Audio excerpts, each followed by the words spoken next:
Vigraham Trinayanam Manikya Mauli Spurat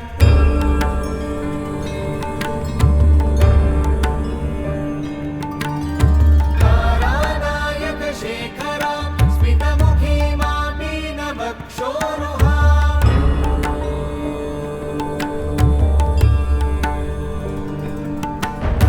Panibhyamali Purna Ratna Chashakam Raktotpalam Saumyam Ratna Ghatastha Rakta Charanam Dhayet Paramambikam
Suprabhatam, and a warm welcome to all our friends who have joined us on the 37th day of the Global Festival of Yoga, being brought to you by Indica Yoga, a platform that offers inclusive and diverse forms of yoga that is authentic, immersive, and transformative in nature.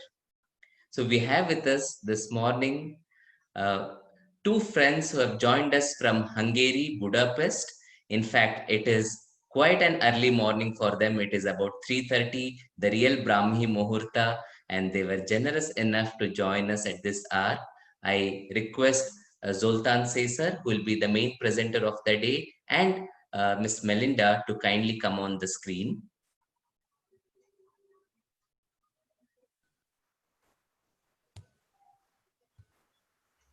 Namaste, Melinda. Namaste, Zoltan. Namaste. Namaste.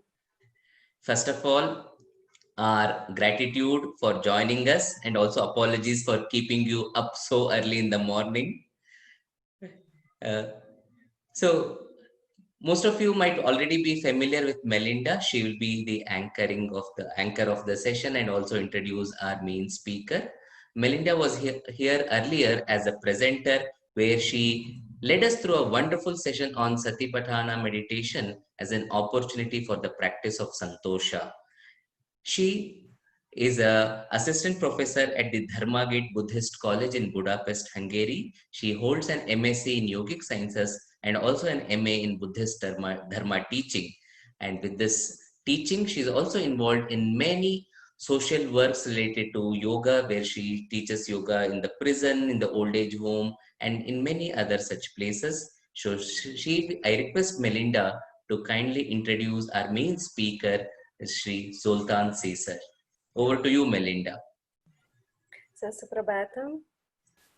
And this is a special day, so thank you for inviting us. And so how to start the story? So this is two of my good friends here in the screen. One is Vinay Chandran, other one is Zoltan. So two of my part of my heart is happy now. Once because of this event also, and Vinay Chandran also because of Zoltan. So let me introduce him just in a short way. I also will read something because the story is very long. He's a practitioner since at least 30 years, more than 30 years, I guess. So even he started to practice in his childhood, and it's very interesting. He spent his childhood in nature because his parents were scientists, and also research of caves. So he went in to many Buddhist places. He lived in Mongolia also in very early in his age, and met with the Buddhist culture. And he could able to see the stankas and all the Mongolian way of practicing the Dharma. And when he was 16, he started to practice in a Chan community. It was a kind of like with the Tiantai philosophy, it's a mixture, it's a combination with martial arts based on Chan medicinal practices, where also healing practices and astrology were part of the teaching. So the formal study was first the economy, but then he turned to the Dharma completely and joined to the Gate of Dharma Buddhist University. He's holding the BA and MA also in Buddhist Dharma teaching. And about his practical background, he started the real core practice around 1991. And he became also a monk for a while in a longer retreat. And when he came back to the worldly life, or better to say, like he became normal, but I'm giving it as a positive, very positive sense. So he started to teach in our college, in the Gate of Dharma Buddhist College around 2004. And he's still teaching very actively, like Buddhist ethics, meditation, liturgy, breathing methods, Tibetan yoga practices. And also he's responsible for the church activity. So he leads all the important events and doing the pujas, whatever. It's important to say or mention that he's part of the Dzogchen community. It is the lineage of Chogyal Namkhai Norbu Rinpoche. And what to say, from 2008 till 2016, he was functioning as an educational vice rector also of the Buddhist College, working on a new educational BA MA program. And all the changes are still going on, and he's really active member of both in the university and in the church. In 2010, he became Vajradance instructor. Maybe it sounds interesting for the people. And also later on, Yantra Yoga instructor within the International Dzogchen Community. He's writing articles and also books on Buddhist yoga. I'm hoping it will release very soon, the new book, what he has written on this topic. And what else? I think the list is quite long, so I'm just giving the opportunity to Zoltan to start because he prepared with an extraordinary lecture today. So I'm wishing for all of you a good time to spend with him. Thank you very much for invitation, Indika Yoga, and also Melinda, for this quite wide and details of my life. And let's start. I try to share a PowerPoint presentation, and then we start sharing. Yes. So the topic is movement. So movement practices in Buddhism, how important movement of the body, movement of the breathing, and also at one point movement of the mind for the non-movement of the mind, which we call meditation. So it's, let's start this way. So basically there are two kinds of educational model in Buddhism. We can say that there are Sutra and Tantra. And one is called the causal path, so the path of the cause. Why? Because we are planting the causes of liberation or enlightenment. And then the Tantra is called the path of result. Why? Because we are practicing the result. So we are directly practice the qualities of enlightenment. And so this is the two. And in the Sutra tradition, we can find two as well. So we can find mostly the Theravada practice way, and also this is the Southern Buddhism, and the Mahayana, which is the Northern Buddhism. So in Theravada system, we say that the path is individual liberation, and the path of renunciation, which is when somebody is a monk, these two kind of aspects we can find. So the path of renunciation means that that turning away from samsara and practicing dharma, and this is the way of the monkhood. And this is individual liberation. Why? Because the meditations are dealing our own inner world. So like basically Satipatthana, how Melinda was talking about Satipatthana, we are paying attention. So we are focusing into our being, 3 levels or 4 levels, but mostly 3 levels. So this is individual path. And the model of education is body, speech, and mind.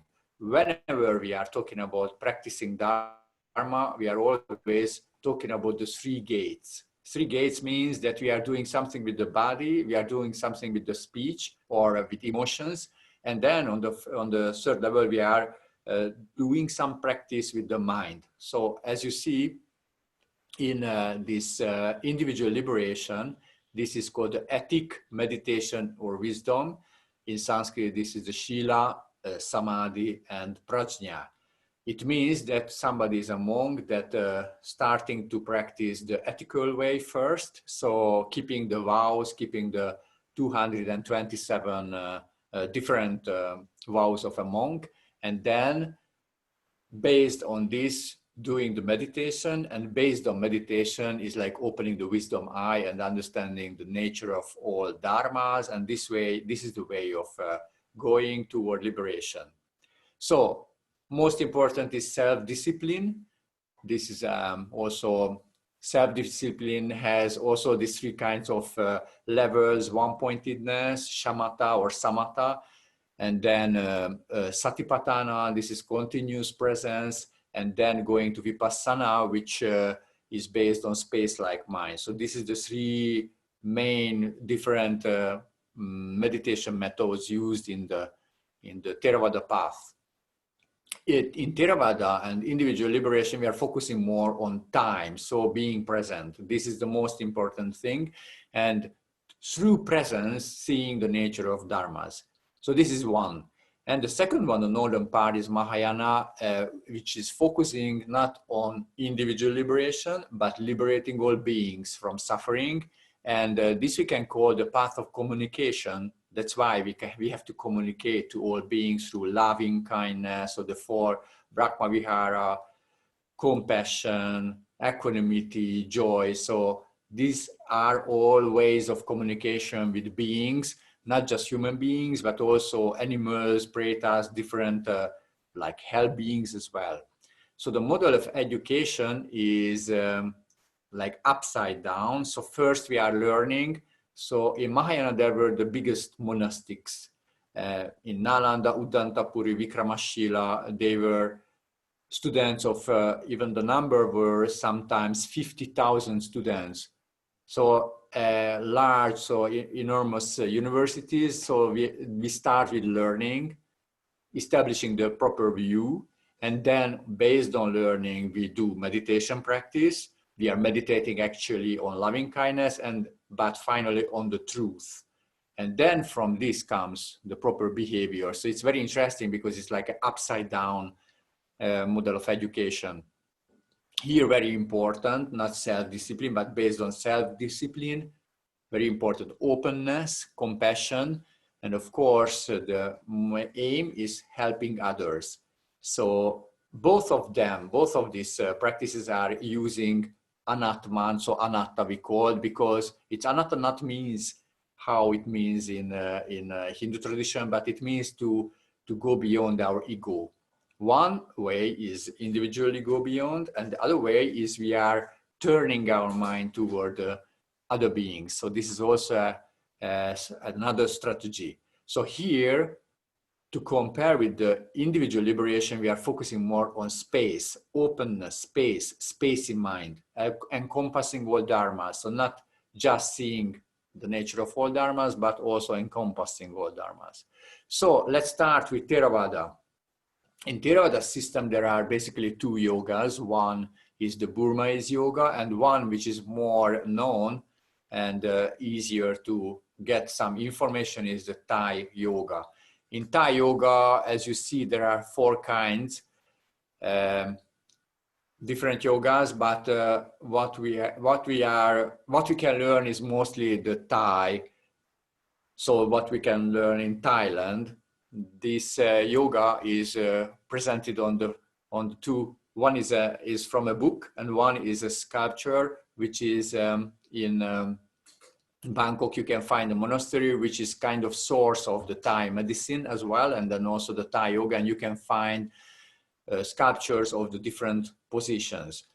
So in Thai yoga, there are different sets of asanas, and one is based on the main 40 or 84 asanas, and one is 127 asanas.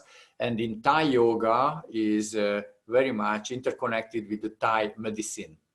So originally the Thai yoga was called Ruesidaton, and this derives from the doctor of the Buddha called Jivaka. He was a very talented doctor, and he was called the first rishi in Buddhism. He was as well the student of the Buddha, but also the doctor of the Buddha, and he was also initiating or was establishing the movement practices in the Buddhist community. Also the giving ceremony of the clothes. So he was a very, very interesting figure of Buddhism, and he was not a monk, but he was a rishi. So this Thai yoga is called Ruesidaton. As you see, the Ruesi is the Thai equivalent of rishi. So this Ruesidaton means the rishi's self-stretching exercises. There is an order how we practice this yoga. So first we start with the prayer to Jivaka, and then we use purification breathing, a little bit similar to Nadi Shodhana. And then there is a preparation, practice, self-massage of the body, and then comes the asanas, and then visualization practice, mantra, meditation. See, this is called the 5 points. And as you see, how we can find in Patanjali Yoga Sutras, we are going from body, energy, and mind. So like asana, pranayama, and then meditation. So this is in all Buddhist yogas, we can find this kind of sequence. And even if it's divided into 5 steps, then always we keep this order. But what is a little bit different is the Buddhist yogas, and also in Thai yoga, the whole practice is very dynamic. So we are practicing everything for inhalation, holding, and exhalation. For inhalation, we are entering the asana and we are counting 3. Usually in also in dances and also in yogas, we are counting 4, and it's based on the 4 levels of inhalation. So the 4 parts of inhalation, but sometimes we find 3 because of the 3 levels, 3 times. So this is the 2 kinds of counting. So here in Thai yoga, we are counting 3, inhale and entering the position. And when we are in the position, we are holding kumbhaka. So we are holding the pot way or vase breathing. It is very well known also in Indian yoga traditions. So, and then after holding the kumbhaka for 3, then we are exhaling and relaxing and going back to the original position. This is same as in Tibetan Yantra Yoga. The difference is only in counting, because in Yantra Yoga we are counting 4, but we do the same. So inhaling, we are moving, and because the breathing is moving, then we are moving also the body. And when we are holding the breath, so the hold means that the breathing is not moving, then also the body is not moving, and we are using the position to have the proper kumbhaka, so the proper holding. And this idea is also same in Tibetan Yantra Yoga. And then when we exhale, then we are releasing the position, and again we move. So it means that it's harmonizing. When we move, we are moving the body, moving the breathing, also moving the mind. And when we are in the holding, so the asana in the position, there is non-movement. So it's a very nice like fluctuation of movement, non-movement, movement. And as you will see in Buddhism, this is very important, because one practice of meditation, shamatha, so one-pointedness, is about non-movement. So stopping the body, stopping the breathing, stopping also the mind, stopping the thoughts, and is connected to different positions. This is non-movement. And then vipassana or vipassana is connected with the flow of movement, connected the body and also the breathing and also the mind. So this is combined in yoga, these 2 kind of meditation models as well. So actually these practices are based on pranayama, and you will see that if we try to somehow to think about the background of the Buddhist yogas, we can find that there are 3 main Buddhist yoga systems. One is based on positions, so preparing for meditation positions. So the movement, the aim of the movement is preparing for meditation position. And one or system, different systems based on pranayama. So this is the asana based yoga system, pranayama based yoga system like Thai yoga, when we are, everything is on breathing. And then also there are the meditation based yoga systems when we are practicing the asanas like remedies or like, for example, healing the different problems of meditation. So this is asana, pranayama, and also like we can say pratyahara or meditation. And there are also movement practices connected to each of us. So let's go to the next slide. So here is the Thai yoga system is based on pranayama, so based on energy. So in when you see there are some plates of energy lines called Zen lines, there are 10 Zen lines, and when we are using the body here in position, sometimes we also massage these lines. In Buddhist yogas, we can say that there are a lot self-massage, shaking the body, and also like turning the wrist, for example, turning all the joints. So there are a lot of movements with the joints. So basically for stretching, like turning, and then shaking and massaging, and these are combined also with positions. So you can see a description of a position. This is called a mystical way of describing the position. And then you can see that actually in Buddhist tradition, the aim of yoga is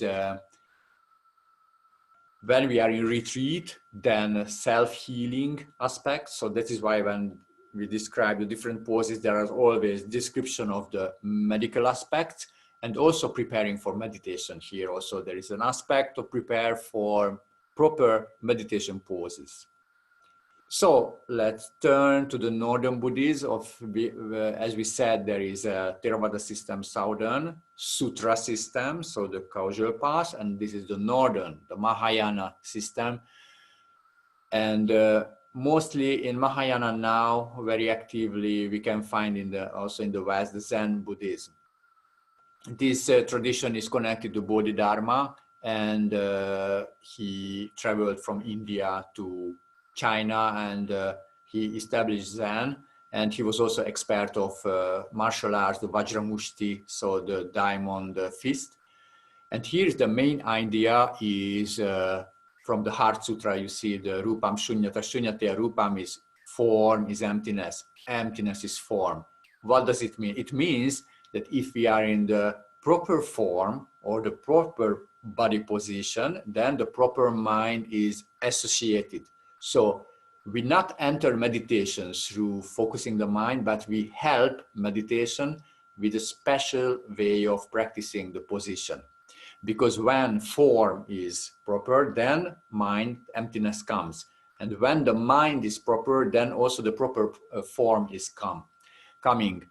So this form is called the 7 points of Vairochana, and we will also practice this later.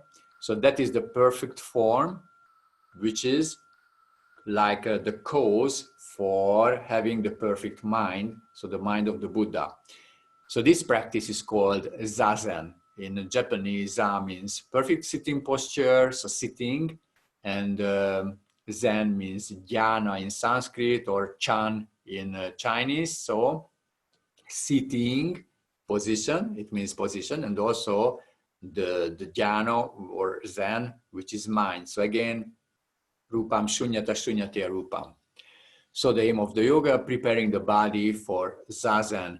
And actually there are different yogas in Zen or Chan systems, and one I tried, I learned is 24 steps of yoga, where we are like twisting the spine, every part of the spine.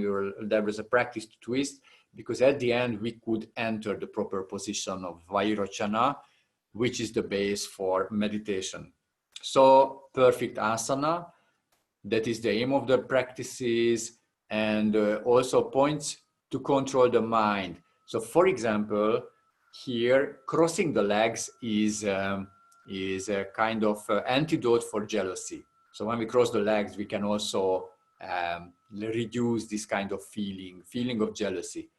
The hatred, when the hands are in proper position down, because in hatred, the hands are going up. When we are angry, also the hands and the energy is going up. So when we are just letting down our hands, then we can control hatred. To control doubt, the spine is straight. So our body is straight, because doubt is like twisting the spine. And also desire, we can control with the chin. So when we are pulling in the chin, then actually we are controlling desire. And of course, when we are looking down, we are also controlling pride. So the position helps to control this kind of feelings we call kleshas, or Pali kilesas, which is obstacles on the path of meditation. So this way, entering the samadhi, and this is Zen, so the state of meditation. And when we can attain samadhi, which is sometimes called satori, knowledge in Japanese, Then the movement practice is again important. So in Zen, we can find that we move, we do different yogas to enter the proper position. Through the proper position, rupam, we enter in the proper mind. And when we have the proper mind, we can say that we have the attained samadhi, then we integrate again into the state, the body. So from body, we go to mind, from mind, go to body. So that's why in Zen, we can find mainly two, but actually we can find also three kinds of movement practices. One is connected to preparation for position. These are called yogas. And we will see this called, actually, next slide is about Makoho yoga. And then we can do practices for eliminate different problems in meditation. And then after attaining samadhi, we have some practices, and these practices are called the Zen arts. So like calligraphy, we are moving in the state of meditation. So Makoho yoga, as you see, there are very basic positions, and these are helping the body to enter the Padmasana, so enter the we call, like in India, the king or the queen of positions is Padmasana, so the position of Vairochana. So as you see that we are trying to be in the state, the same state as the Buddha Gautama, through entering his position of enlightenment, and this way entering the mind of enlightenment. So this is Mahayana. Now you can see that in China there are a lot of Qigong exercises, and basically a lot of Qigong exercises are connected to the three main religious systems, so Confucianism and Taoism and also Buddhism.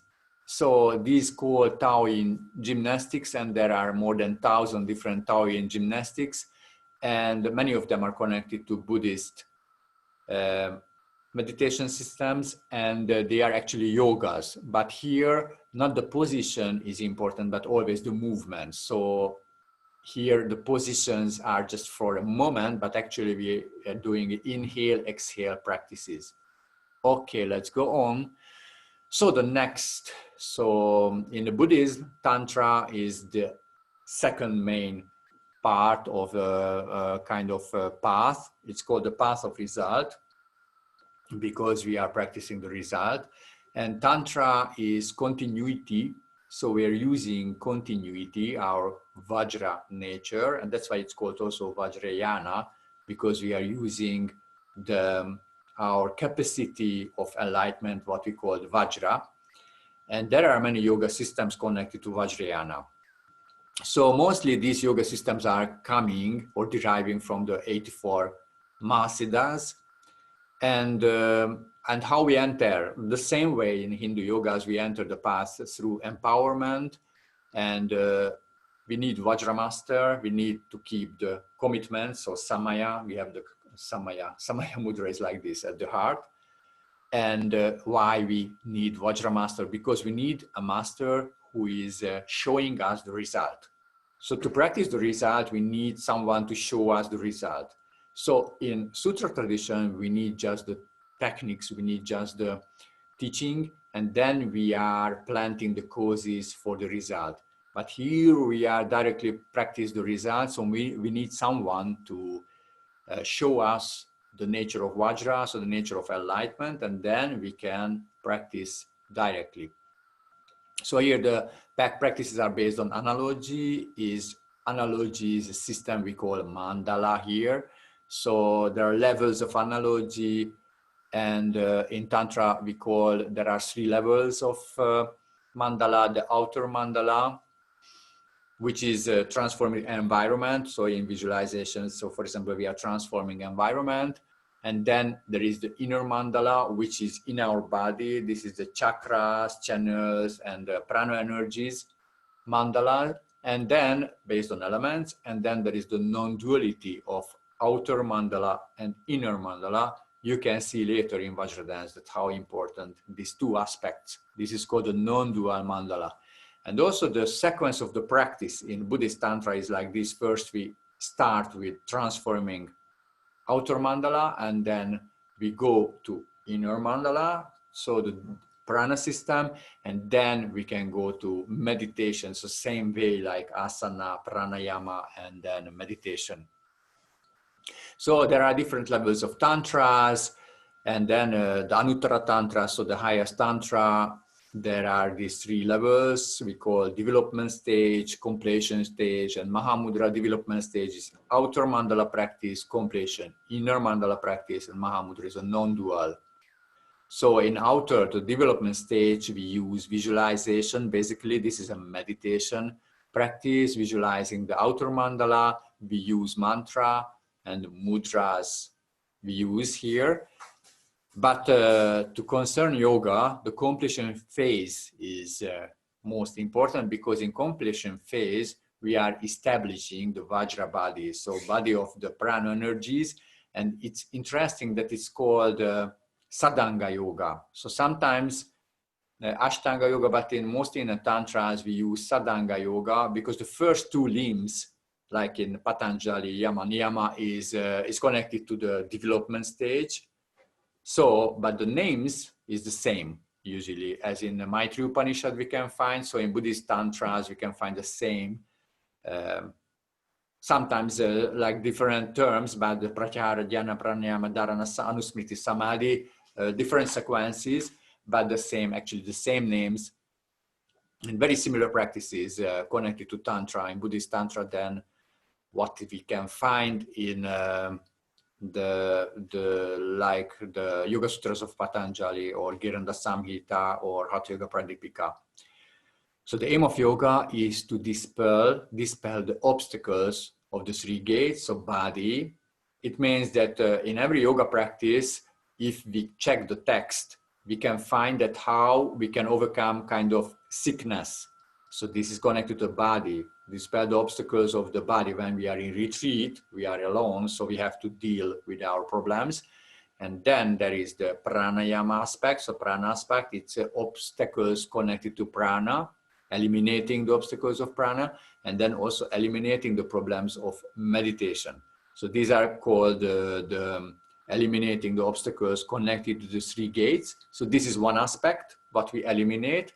And the other aspect, what we develop, is the so-called inner heat. So it's called this chandali. So the bliss, inner heat, which is connected to sexual energy. And this is the base for meditation. So we have to eliminate the obstacles. We have to develop this inner bliss. And when we are in this inner bliss state, then we can relax and enter meditation, enter Mahamudra. So that is why it's called Mahamudra. So the big seal or the complete seal is a seal because it's a non-duality of or union of bliss and emptiness. So this is kind of like outline of the Buddhist Tantras. So in Tantric yoga systems, we can find many sequences. The problem is that usually in Buddhism, the movement systems are secret. The cause for that, so not the cause, but the reason or the explanation is that these movement systems were taught in retreats. So it means that someone had to enter from lay people, had to go to be monk. So transforming from lay to monkhood, and then from monk to yogi. So these are like levels in the monastic systems. That there are outer people, there are lay people, and then somebody is entering the monastic system, then it's a monk. And then from a monk, you can be a yoga practitioner or yogi. So that is why it's not so easy to know about the Buddhist yoga systems, because they were keeping them very, very secret. But now the gate is starting to open, so we are knowing more and more information about yoga. So in the Buddhist Tantric yogas, the sequences are very important, and we call these yoga systems garlands. So we cannot change the sequence. We have to keep the sequence, and mostly in this yoga system, we can find 108 movements and pranayamas connect to each other, and then they are very logic systems. So from the beginning till the end, we can understand that how what are the steps on the path, what are the steps of enlightenment. Very dynamic exercises we can find in Buddhist tantric yogas, and mostly they are focusing, as I said, asana, pranayama, and pratyahara. So they are focusing on energy. Like, as I said, there are a lot of massage, shaking the body, touching energy points, different points we touch during the yoga. And then also there is this special practice of BEP, which is jumping. Jumping, we are jumping on the buttocks usually. So we are jumping into Padmasana, and this way we are like forcing the energy entering the Avaduti, so the central channel. And sometimes this practice is called Hatha in Buddhism. In Buddhism, there are explanations of Hatha in Naropa text. Hatha yoga in this original 10th century text was the name of sexual yoga in Buddhism. It's very interesting. And then later also we can find that Hatha, which kind of means a little bit like using strength. That is was a name for those yogas where you can put the karmic energy into central channel, lead the karmic energy into central channels. Sorry. So the Tibetan terms for these tantric yogas, the first and most common terms is Tibetan Trulkor. Trulkor is a translation of Yantra. When we go back to the 10th century, then yoga was always for meditation. So yoga, we never use yoga for movement practices, just for meditation. In Tantra, yoga has a meaning of union. And then also in Mahamudra tradition or Dzogchen tradition, yoga means to have the natural state, to attain natural state. So what we use for movement practices is Trulkor, which is the translation of Yantra. Why? Because we move like yantras, like machine. And interesting that Yantra is always, when we use Yantra as a name in, or Trulkor in Tibetan, name of movement practices, we always referring to practices when we basically practice with prana. And so we find 19 practices, 21, 27, and they are like garlands, as you will see on this little demonstration. And mostly we find 108 like beads in the garland practices, so garland practices, one another. So we are going through all the steps, all the practices. Sometimes this practice is called Tsa Lung. Tsa means Nadi and Lung Prana. So in text, if we don't find Trulkor, sometimes we find Nadi Prana practices. These movement practices we can find. Also, sometimes we call Tumu Yoga, so Tumu meditation. Actually, we are meditating on the inner heat, which is called Chandali. Sometimes we find Kunye. Kunye means massaging the energy body. Ku is the energy body referring, and Nye means massage.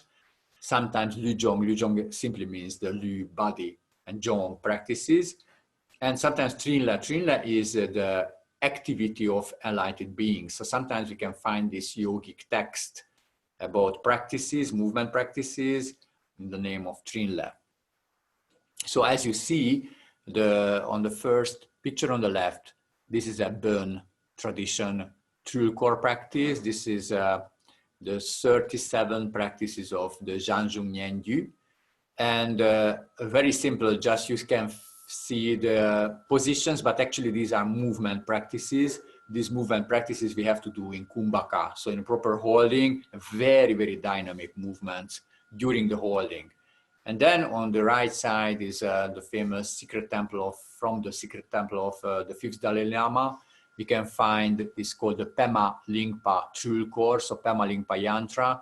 This is a 19, or sometimes we can say if it's the last practice is Padmasana, 21 practices is a sequence. So you have to go from the right to left, and then from the left to right in the second line, and then from the right to left. So this is a sequence of practices, preliminary practices, main practices, and concluding practices, like a garland. This is our practice in Dzogchen community. We practice Yantra Yoga, which is deriving from the 8th century. And as I said, this is taught by Chogyal Namkhai Norbu Rinpoche in the West first.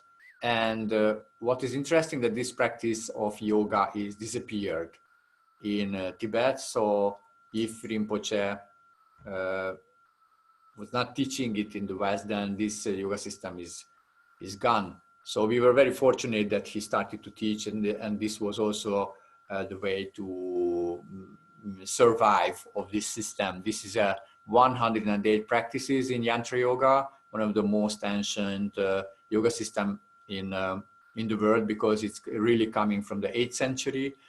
And this is very similar to Hatha Yoga, and even the text, which is the root text of this yoga system, is called Trulkor Nida Kajor, which means the yantra system, when the Nida means the union of sun and moon. So very interesting that this is like a Hatha. So we can say this is like an ancient Hatha yoga system. And we use very similar asanas, like to compare with Hatha yoga, very similar. There are 75 main asanas in this practice. And then there are preliminary practices like altered nostril breathing, so purification breathing, and then also mobilizing the joints, and then also purifying the prana, different movement sequences. And then there are the main asana practices, which is connected to 5 levels of pranayama. And these 5 levels or 5 steps are leading us to meditation. So Rinpoche started to teach this practice in 1970s, which was really like a pioneer way, or like really some very unusual way, because usually these practices are kept very secret. So this is Yantra Yoga based on movement. Here Yantra means movement and yoga means the result, the natural state, so state of meditation. So through movement we go to no movement of the mind. So this is the meaning of the name. And this is Vajra Yoga. This is also connected to, of course, a Tantra, Vajra Tantra. You can see the description. Also, there is illustration. And Mayurasana is a very interesting way. And special practices where we are pressing energy points, and you can find the description in Tibetan, on the left side, and Chinese on the right side. So this is also kind of illustration of the practices, but we need always master. So we need, so the description is not enough, because these practices are very much movement practices. So it's like a snapshot about the movement. So this is Vajra Yoga. This is also 32 practices or 108 practices. And also very famous, the Chakra Samvara yoga system, True Core system. This is 37 practices. Also, you can find positions. And these positions are mostly connected also meditation. So you can do also meditation in these postures. And now let's turn to dance. So dance is also movement practices. And dance we can find also in Mahayana system. And also we can find a lot of dances in Vajrayana system. And it's interesting that the dance is after yoga.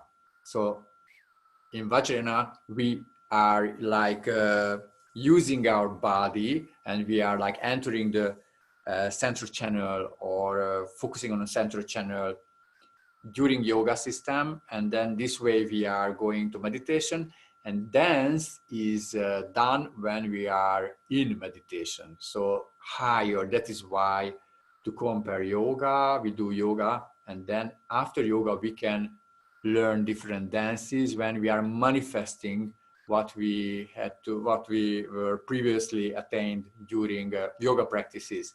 So in Mahayana we can find the different dances, and As you see here, pujas, rituals are very important. There are many, many pujas, rituals in Mahayana system. And then also in pujas is one of the offering, the dance. So we offer not just ingredients or different substances, but we are offering also gestures like smiling. We are offering also meditation, the state of meditation, and we are offering all dances. As you see, this is the white crane dance in Japan. This is a very, very interesting, very slow movement dance. It's a meditative movement. In Vietnam, we find flower offering dances, and this is a kind of resembling of the situation when the devas were worshipping the Buddha and offering flowers in a very, very elegant way, like a dance. And in Japan, we find more Mahayana dances, Obon dance, or the Ghost Festival. We can find Obon dance, and we are dancing together with the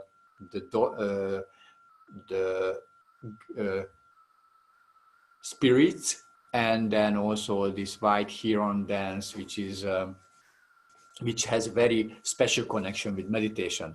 But mostly the dances are connected to Vajrayana, where we are practicing with the energy, because dance is, as you see, the final aim of Vajrayana is bliss and emptiness, and dance is about bliss. So that is why we find a lot of figures in Vajrayana in dancing posture. As you see, this is Kurukula, so the red Tara, representing on the right side, and this is a very common dance posture we can find in Vajrayana. And on the left leg is like stepping on a figure. A figure is represent a kind of poison, so we are stepping on the poison, and the right leg in the joyful way. So this is very common. So as you see in joy songs are sung, then let them be the excellent Vajra songs. It means the song of enlightenment we are singing, and then we are connecting the song of enlightenment with dances, and the aim of it is to arise joy, because joy is the base for meditation. This is from the He Vajra Tantra, and this shows the importance of the dances. In these tantras, as you saw, the He Vajra has the yoga, and when somebody is finishing or attaining some levels of realization in yoga, then can enter and learn dances. So there are levels of dance. One is the outer mandala dance, as we saw in Tantra. This is the first level. When we are transforming, this is called the Tam dances, mask dances, where we are transformed. We are repeating mantra during the dance, and we do some actions, for example, purifying a place, or doing some actions in energy, like purifying or enriching the place, or we can find we are eliminating obstacles of sickness during the steps of the dance. These dances, these called the Kyerim or the development stage dances, are more based on steps. The step is called Vajra step, when we are following the shape of a Vajra, and this way we are controlling the energies. So destroy enemies, giving protection. These dances called sometimes protection dances, and in all dances are based on mandala. So usually when we see these dances, we don't see the mandala. Sometimes with the chalk, they are preparing and drawing the mandala, but actually they have to visualize these mandalas. So, but these are mandala dances and circle dances. So this is the first level of dance. And then there are the inner mandala dances. They are mostly called Vajra dances, because we are dancing the different chakras of the Vajra body. So there are dance mandalas representing our Vajra body, so energy body. And we are drops, like drops, white drop, red drop. This is called Kundalini essence, or Tigles in Tibetan terms. And these are dancing, these drops are dancing in our central channel and creating different states of meditation. And the outer representation of this inner movement is the Dzogchen or completion phase dances. I don't know, but it's very rare to see this kind of dances. One you can see sometimes when the Dalai Lama, His Holiness Dalai Lama, is conferring Kala Chakra initiation, you can see this dance, Kala Chakra dance. This is inner dance. So, but everything is in visualization. So that's why you can see the deities are dancing, but actually you cannot find or you couldn't see or cannot see what is the inner work of the dance and what is the mandala, because they are visualizing the mandala. So inner energy dance, we can say. As I said, Nadi Prana Talung representation, and then there are always male and female dancers, because the male is the consciousness, representing consciousness, the female is representing energy, is down. So the upper gate is connected to male and the lower gate is female, and these two drops are dancing in the central channel. And when these two drops are union in the heart, then comes enlightenment. These dances are called mudra dances because there are a lot of gesture representation of different states, and Gana Chakra feast or Gana Chakra dances also we can find sometimes, because during these yogic festivals of Gana Chakra, they were performing the dances to celebrate or to create bliss, and this way having meditation. And then you can find also a little quotation from the seventh Dalai Lama, the Dakas and Dakinis, so these celestial beings of enlightened beings. They are performing blissful dances, which is the dance of the drops in the secret or the central channel. So let's go on and go on to the meditation level. These are meditation dances, sometimes called Mahamudra dances. And also we find the dances connected to Dzogchen teachings. And these are, when we are dancing this dance, it's called, we are singing Vajra songs, so we are singing mantras. So these dances are step by step following the mantra syllables.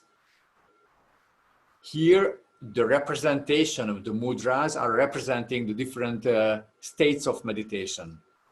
They are connecting, so these are union or non-duality of inner and outer mandala.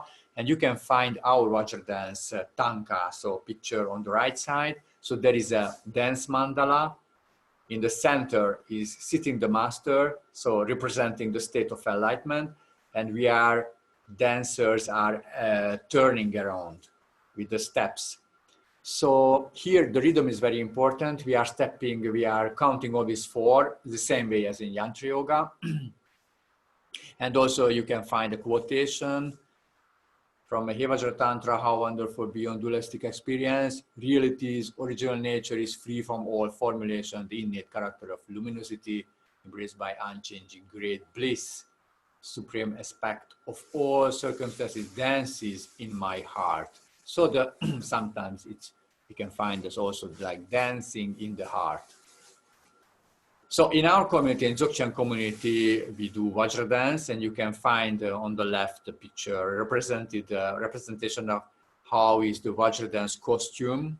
The male is on the right, so it's based on white and blue, and because the male is connected to white essence, white Kundalini essence, and then on the left, the female is based on red and green. So these are called also elemental energies.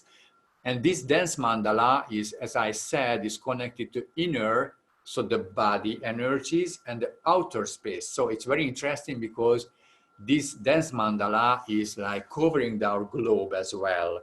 So as you see in the center, there are 2 dance mandala. One is from the northern hemisphere and the one is southern hemisphere. And so India, you can find also on the picture, connected to different colors. And these points are sacred points in the body and also sacred points on the planet. So this is a very, very interesting connection. So when we dance, we say that we are also activating the energies on the planet as well, and activating the energies also in our body, which is like a small planet. And on the right side, you find Chögyalram Kainor Rinpoche, and he was teaching. These dances were coming from his dreams, and this is really a very, very special practice from his great master. So now we are going to the conclusion, because we were more talking about movement practices. The breathing practices, just in very short way, there are three kinds. One is based on natural breathing, like in Satipatthana or Anapanasati, we are just observing the breathing. So this is, we have to somehow to be in the state of natural breathing, and the mind is connected to natural breathing. And there are combined breathing practices when we are inhalation, exhalation, we combine with different emotional states. So, but actually they are based on natural breathing. And there are the manipulated breathing, for example, when we do yogic practices, when we do kumbhaka, or like in Hindu yoga, we rechaka or puraka, we use also the same terms. So I also found these terms in Buddhist text. So these are the three main systems of breathing. So to attain undistracted mind, we use movement. So from movement, we go to non-movement. From moving the body, we are harmonizing the pranas, and then through this we go to the meditation. So no movement of mind, or then the spacey state of mind. So most important in these practices, also in meditation practices, is to align. So align body, speech, and mind, because actually when we are distracted, we are creating suffering. And one of the way we can see distraction is when the body is doing something, and also the energies are doing another thing, and also the mind is doing something. And when they are not in a line, then we are not on the path. So when we practice Dharma, we are practicing, one way is stopping the movement of the body, stopping the movement of the emotions or energies, and stopping the movement of the mind. So, and this way connected body, speech, and mind. And the other way is moving the body, moving the speech, or we do, for example, mantra, like in Vajradance, we are moving for dances and singing also the mantra, and also moving the mind, moving our presence, or we do also visualization.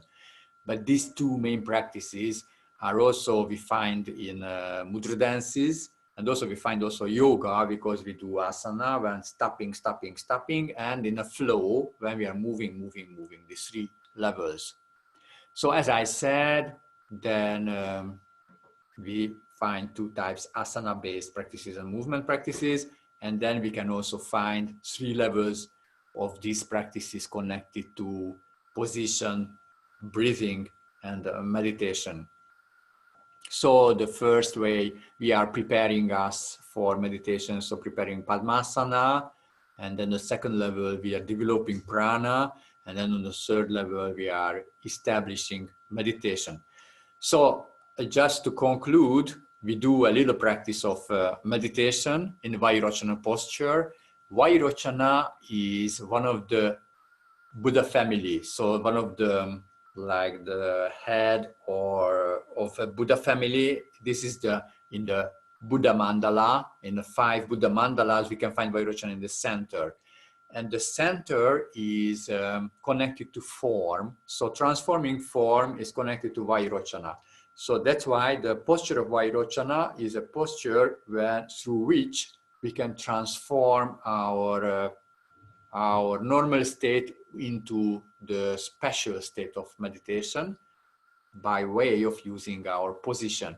7 points of Vairochana is connected to the 7 energy centers, 7 emotion state, the different elemental states.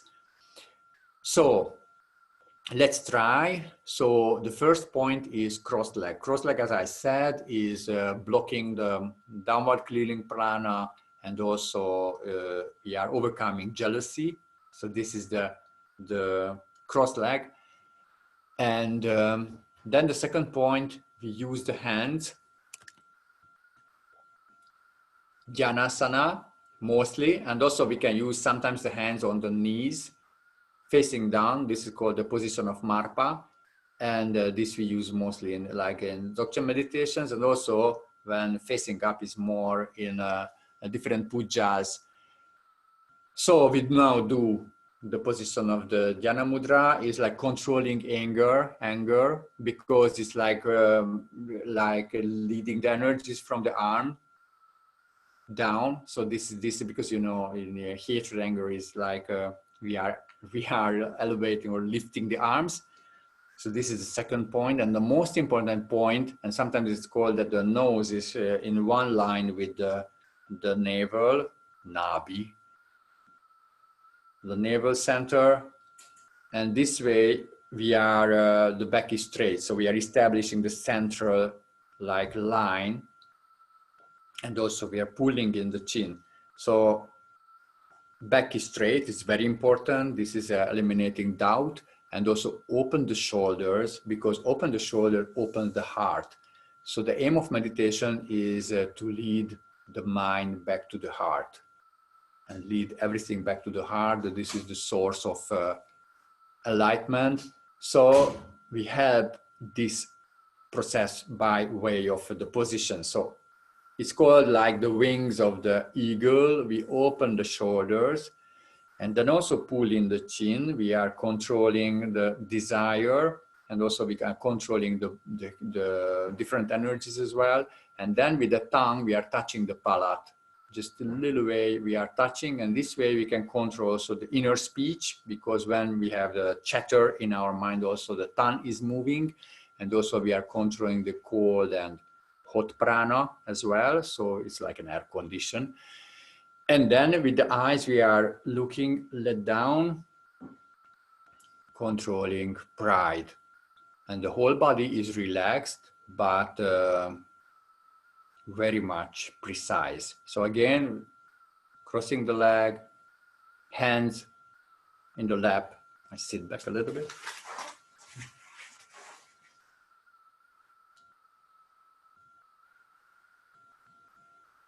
Back straight, open the shoulders, chin in, touching the palate with the tongue, and then also the eyes are looking downward. So we let down the eyes, and this way the whole body through the points of 7 points of Vairochana is controlled.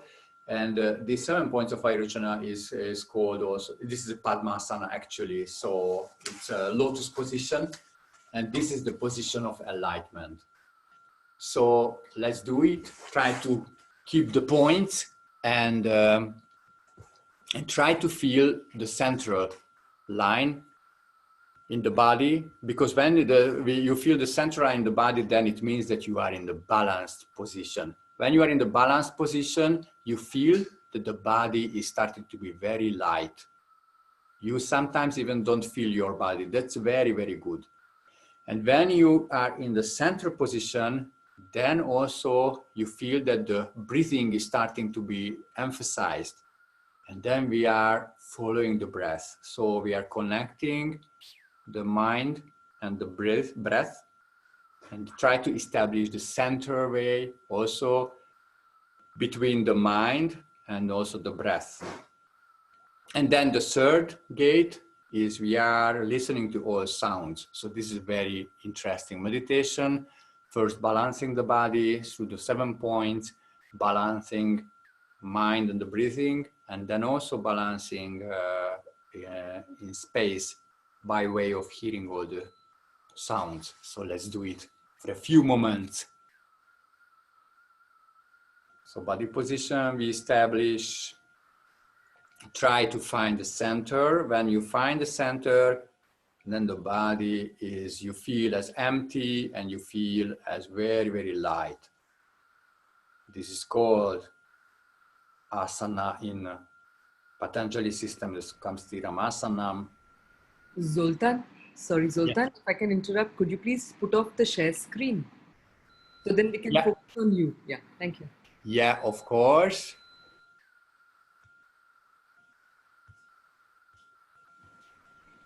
Perfect. Thank you. Yes. So the most important is the back straight. So this is a Padmasana is a middle way practice. Why? Because the legs are on a horizontal way and then vertical way the body. So this is a kind of establishing the middle way through the position. And then we see just the points, crossing the leg. We feel also something by way of crossing the leg. Also hands in Dhyana Mudra. It means keep the hands like this. And of course, touch our thumb at the level of the navel. Back straight. Open well the chest. Open the heart, but pull in the chin. And also we are pushing the top of the head this way. So we are opening also the neck in the back, tongue in a proper position, eyes half closed, we are looking down. And then we try to find the balance, the center of the position. And when we find the center, body starting to be very light and empty. And then we are turning with our attention to the breathing.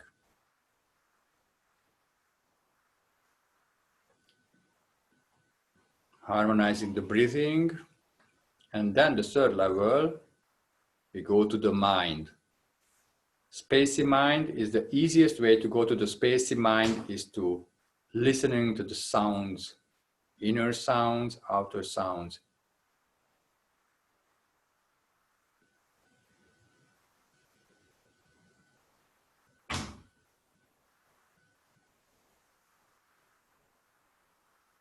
And this way we are in one meditation, we are in asana as well. We are dealing with also the breathing, so pranayama, and also we do meditation.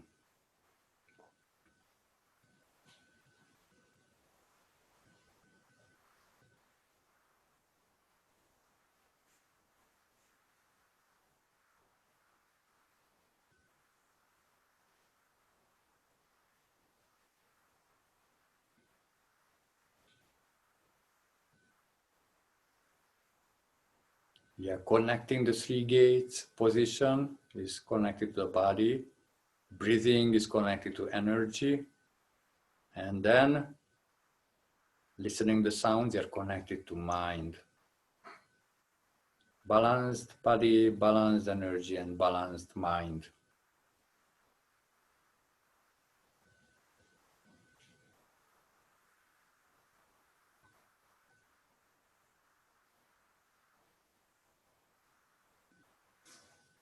And then at the end, we can take 3 times deep breath, inhaling through the nose and then exhaling through the mouth, like letting go all problems, everything. So inhale freshness and exhale what we don't, exhale obstacles. Inhale, exhale, inhale, exhale,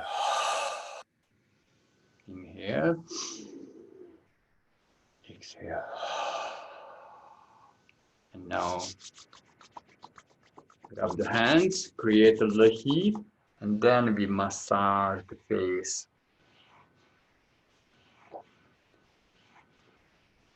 Facial massage, massaging the ears as well, also the top of the head.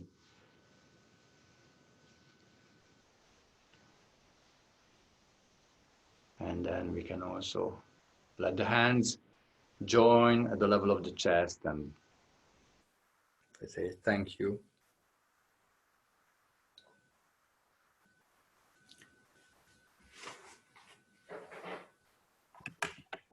So Early morning, very short early morning practice.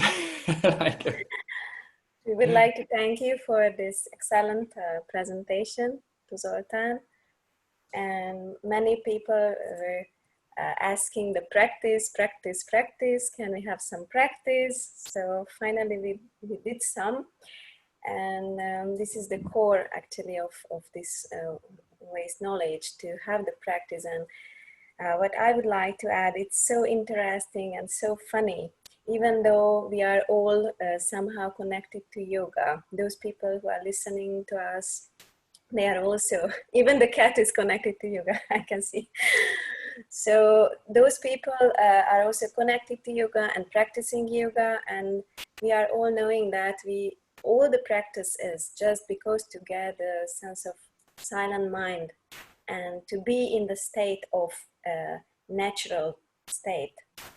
And even though we are familiar all with this concept, all people asking, can we see something? Can we see? And it is so funny. So I request you, for the sake of those people who are keen to see something about the non-visible part of the practice, just can you share? Might be the purification breath would be good for a minute. Yes. Okay. Let's do from Yantra Yoga the first practice. And some massage just for 2-3 minutes, and the shaking. Yes. So let's do it's called Lung Ro Selva. This is the first practice in Yantra Yoga. Lung means prana and Ro means dead prana, which is interesting because in this Mrityu prana, so the dead prana usually in Hindu system is connected to the prana, which is when somebody is, the body is no more alive, then also this prana is through which also the hair grows. But in Buddhism, the dead prana is connected to the obstacles. So that's why during the practice, we exhale this dead prana. It means the exhale the disbalance of the elements, exhale the different traumas and problems of the mind. And we use visualization to announce this. So we use the 7 points of Vairochana. So we have to be in the proper state of enlightenment. And then I will show, we use our hands a little bit. I go back.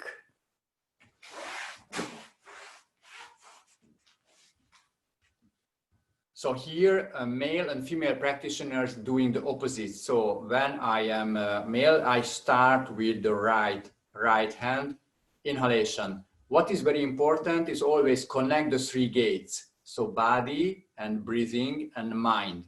So what we do is a kind of Nadishodhana breathing. So we inhale, and then with the elbow, we are lifting, also open the chest well, and then putting the 2 fingers to the nostril. This is inhalation. Exhalation, we are lowering the elbow, exhale, and when we exhale completely, we just let down the hands.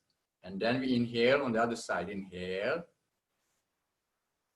Open well the chest, open well the shoulder, open it. Also the rib cage, and exhale. So the shape of breathing is like a circle because we inhale, intensifying the inhalation. And then it's like a circle, top of the circle, exhale the same way and let down. And we do it 3 times. So 1, 2, 3, 4, 5, 6. And the last 3 times we are just bending. So we are inhaling, we don't use the arms, inhale, filling up. So this is called the complete breathing. When what we use it always in Buddhist yogas. So we inhale from the belly, open the rib cage, and then open the chest. So this is inhalation. Exhalation is the opposite way. So exhale from the chest first, and then the rib cage, and then the belly. So it's called complete breathing or complete yogic breathing, or sometimes it's called the vase-like breathing because we are like pouring water into the vase. And then is also the water is going out for exhalation. And then also we use the arm to follow this movement of the breathing. So synchronizing. How we inhale, we are always lifting the arms. So this is the movement of the body. This should be very much connected to the breathing. So the movement and the breathing should be one. And also we are adding visualization. We're visualizing that when we do the inhalation, we are inhaling the 5 lights. We are inhaling the essence of the elements in the form of 5 lights. Actually, we are inhaling the freshness of the space element, which is coming from space. And when we exhale, we are exhaling in the form of smoke, all obstacles, all the problems. So this way, we are connecting the 3 gates, moving the body, moving the breathing, and also moving the mind, because we are visualizing the inhalation, 5 elements, essence in the form of light, entering the whole system, entering the whole body. And then exhalation, we are exhaling all the obstacles in the form of smoke, which is coming out through the nostril. We visualize it and then disappearing in space. So we use space because from space we are inhaling the essence of the elements, and also we are exhaling all into space. So let's do it. 9 breathing is called. Zoli, mozdulj hátrébb, kérlek, hogy lássunk téged, azt kértek, jó? Okay. Then I go. So position of Vairochana here. The starting position, the fingers are touching the knee, back straight. As I said, tongue is touching the palate here. Neck, we pull in a little bit the chin. There's one line, one vertical line, the top of the nose, tip of the nose, and also the navel. Open the shoulders like the wings of Garuda or wings of the eagle.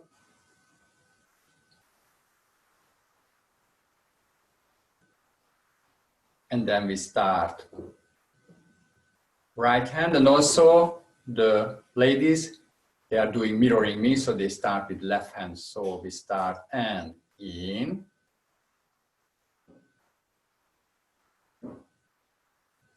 Out. And after exhalation, let down the hands. Back to the same position. In. Open well the elbow, open the shoulders, or exhale. Exhaling obstacles. Inhaling 5 lights. Exhale.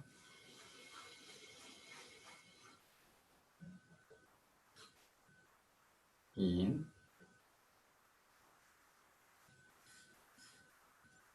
Out.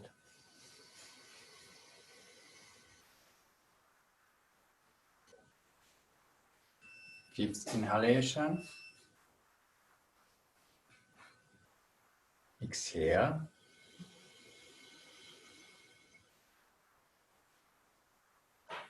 And the 6th one. In. Elbow is high, open well the chest. Exhale. Lowering the elbow, and after exhalation, let down. And now we are inhaling in the center.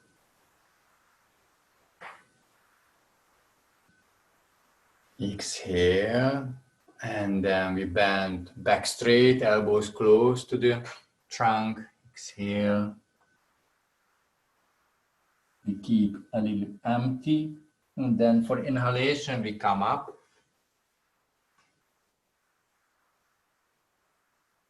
Feeling well the chest, feeling the whole trunk. Exhale from the top, and then bend with back straight.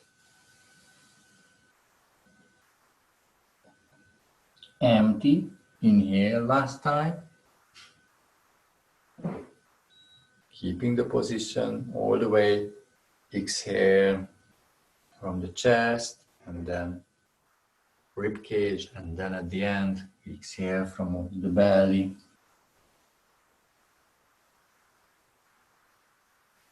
And then inhale. Okay, and let's do one of the preliminary practice is shaking. Just there is a first series of preliminaries, it's called Zigzong, so moving the joints. and one is shaking. You can see the dynamic way how Yantra and also the Tibetan yogas are doing. So the starting position is called, this is Baddha Konasana actually, but this is Dzogchen. So here the soles are together, open the knees, and then we can do together. So we inhale, up and exhale, shoulders on the side, and then the hands down. And then inhale, shaking the hands at the level of the shoulders, exhale, going down. Inhale, up, exhale, down. Inhale, exhale, inhale, exhale, and last time inhale, exhale, and then inhale, up, exhale, forehead to the knee, and inhale, up, exhale, we are grabbing the ankles. So, and then inhale, exhale, shaking the leg. 5 times, inhale, exhale.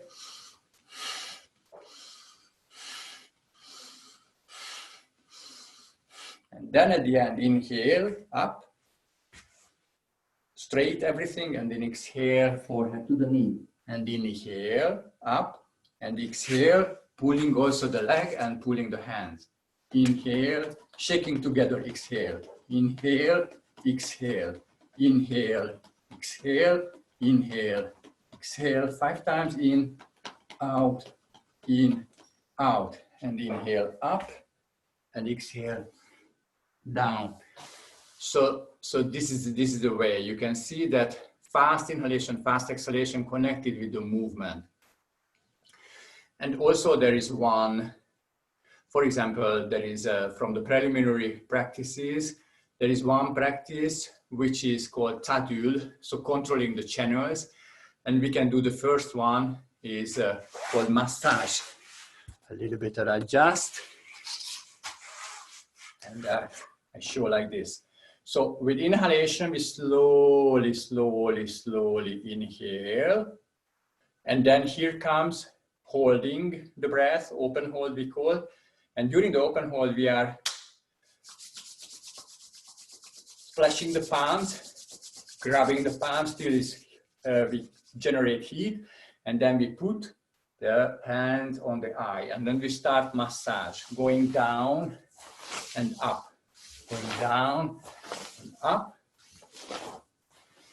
And then the exhalation, when the hand is coming up, massaging from here, open the legs and we push out the air. So I demonstrate the practice. So the starting position is Dandasana. We are sitting back straight. Inhale slowly. In. Slow inhalation. And then we hold. Hands on the eye and massage.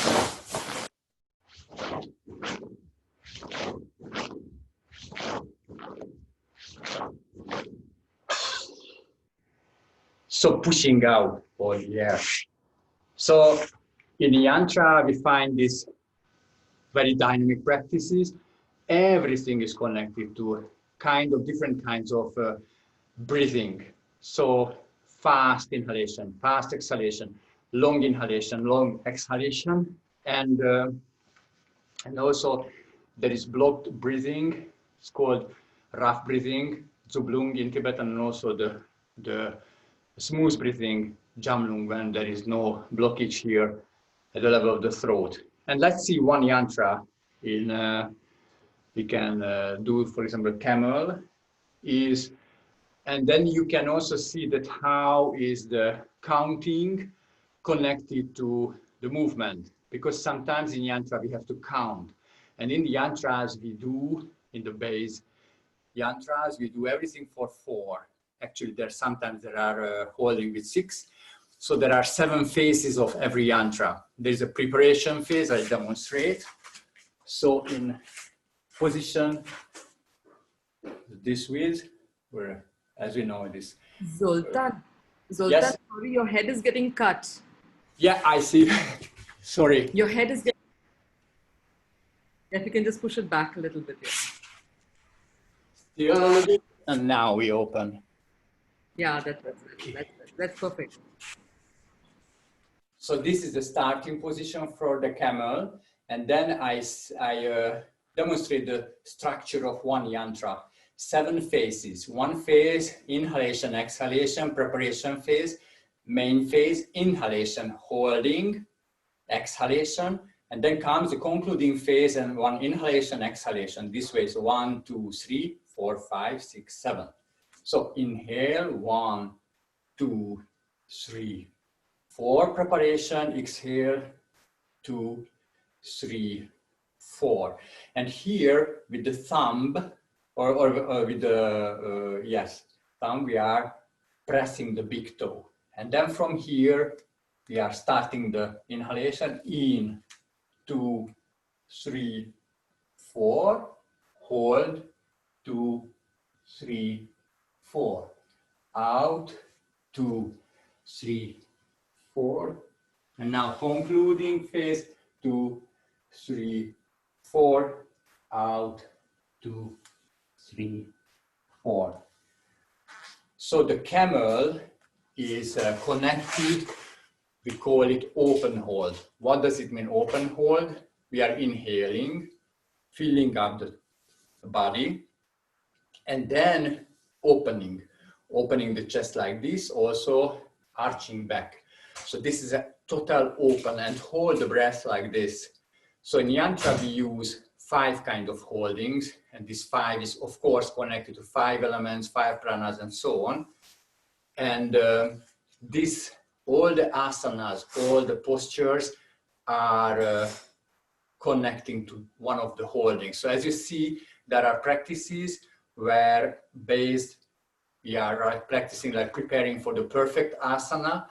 And here we find these practices are always connected to prana, so the breathing aspect, because all the movement are connected.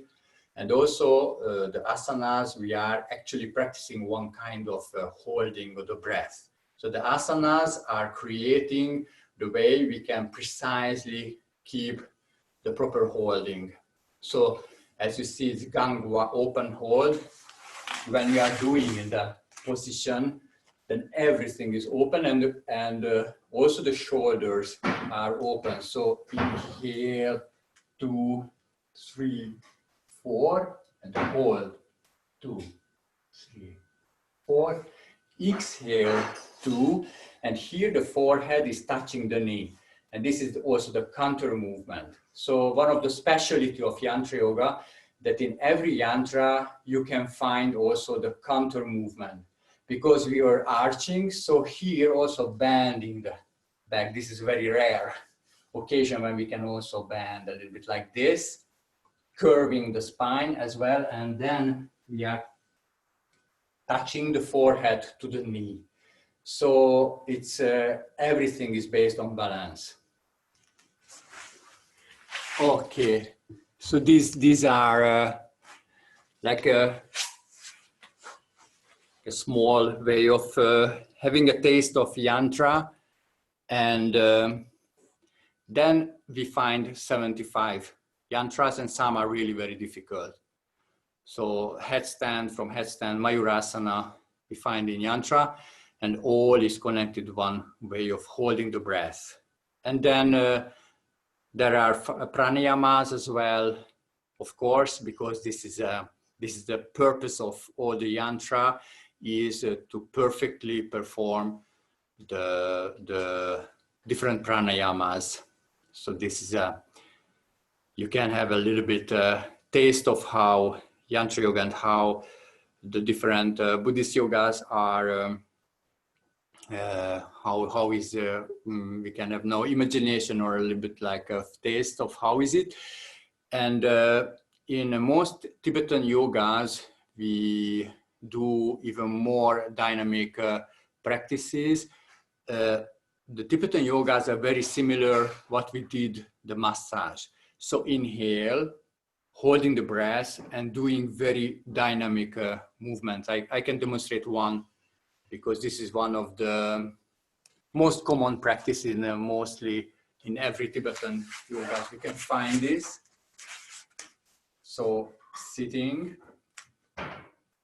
this is called in Tibetan Dzogchen, And then we are doing Vajra fist. Vajra fist or Vajra musti is when the thumb is touching the base of the ring finger. Ring finger is a representation of bliss, and then the thumb is a representation of emptiness, so we're uniting these two. So this is the starting position, and for inhalation, we are forming Vajra fist. Strongly we massage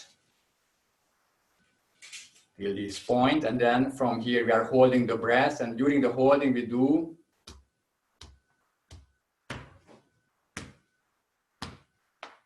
and then the last one we are exhaling. So now I show. So we start, inhale, open hold,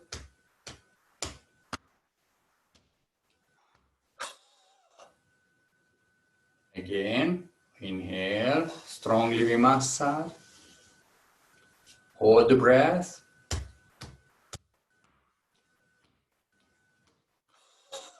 and then at the end, conclude, inhale, exhale down, inhale, arms up, exhale, forehead to the ground, inhale up, and exhale down.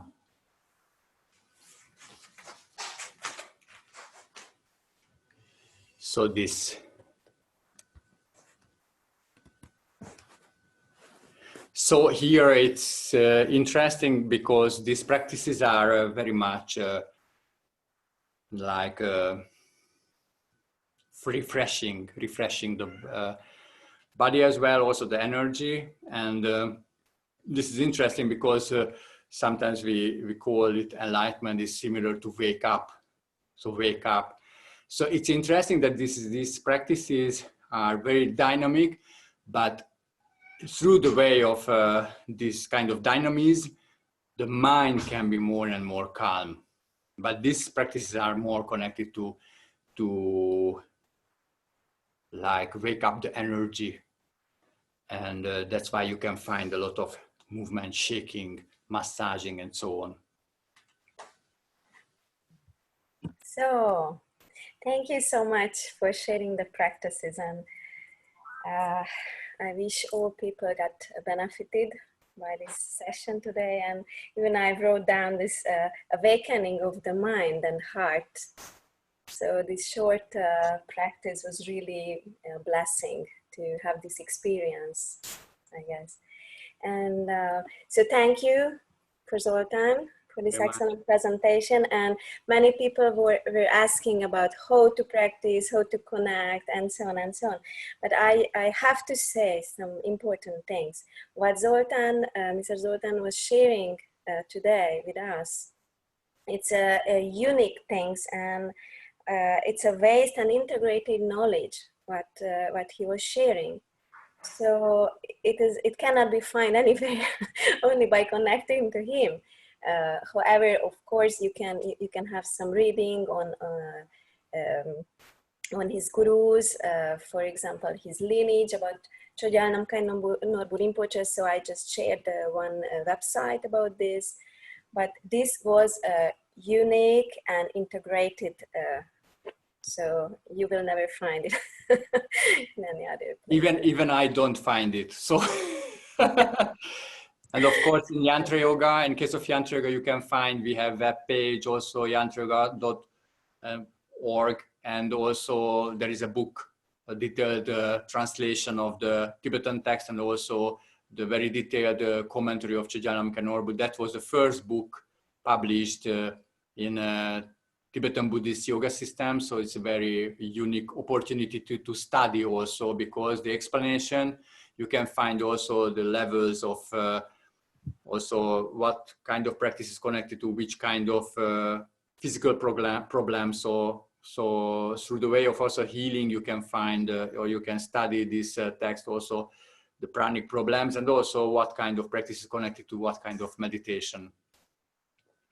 So very, it's almost 100 pages, 300 pages book. So it's like a little bit academical style. It is written with a lot of footnotes and a lot of explanation, also the Tibetan terms.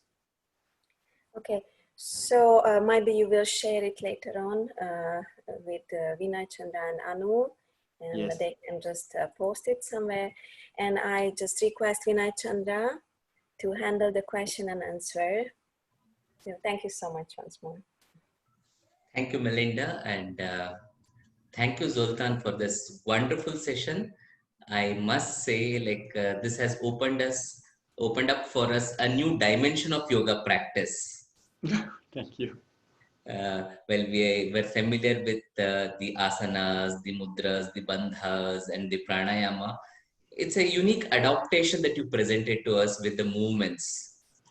In fact, I had a few observations and few compliments to make. So before I take up the questions, what I also found very well presented was the pronunciations that you were using, the hatha, the prana.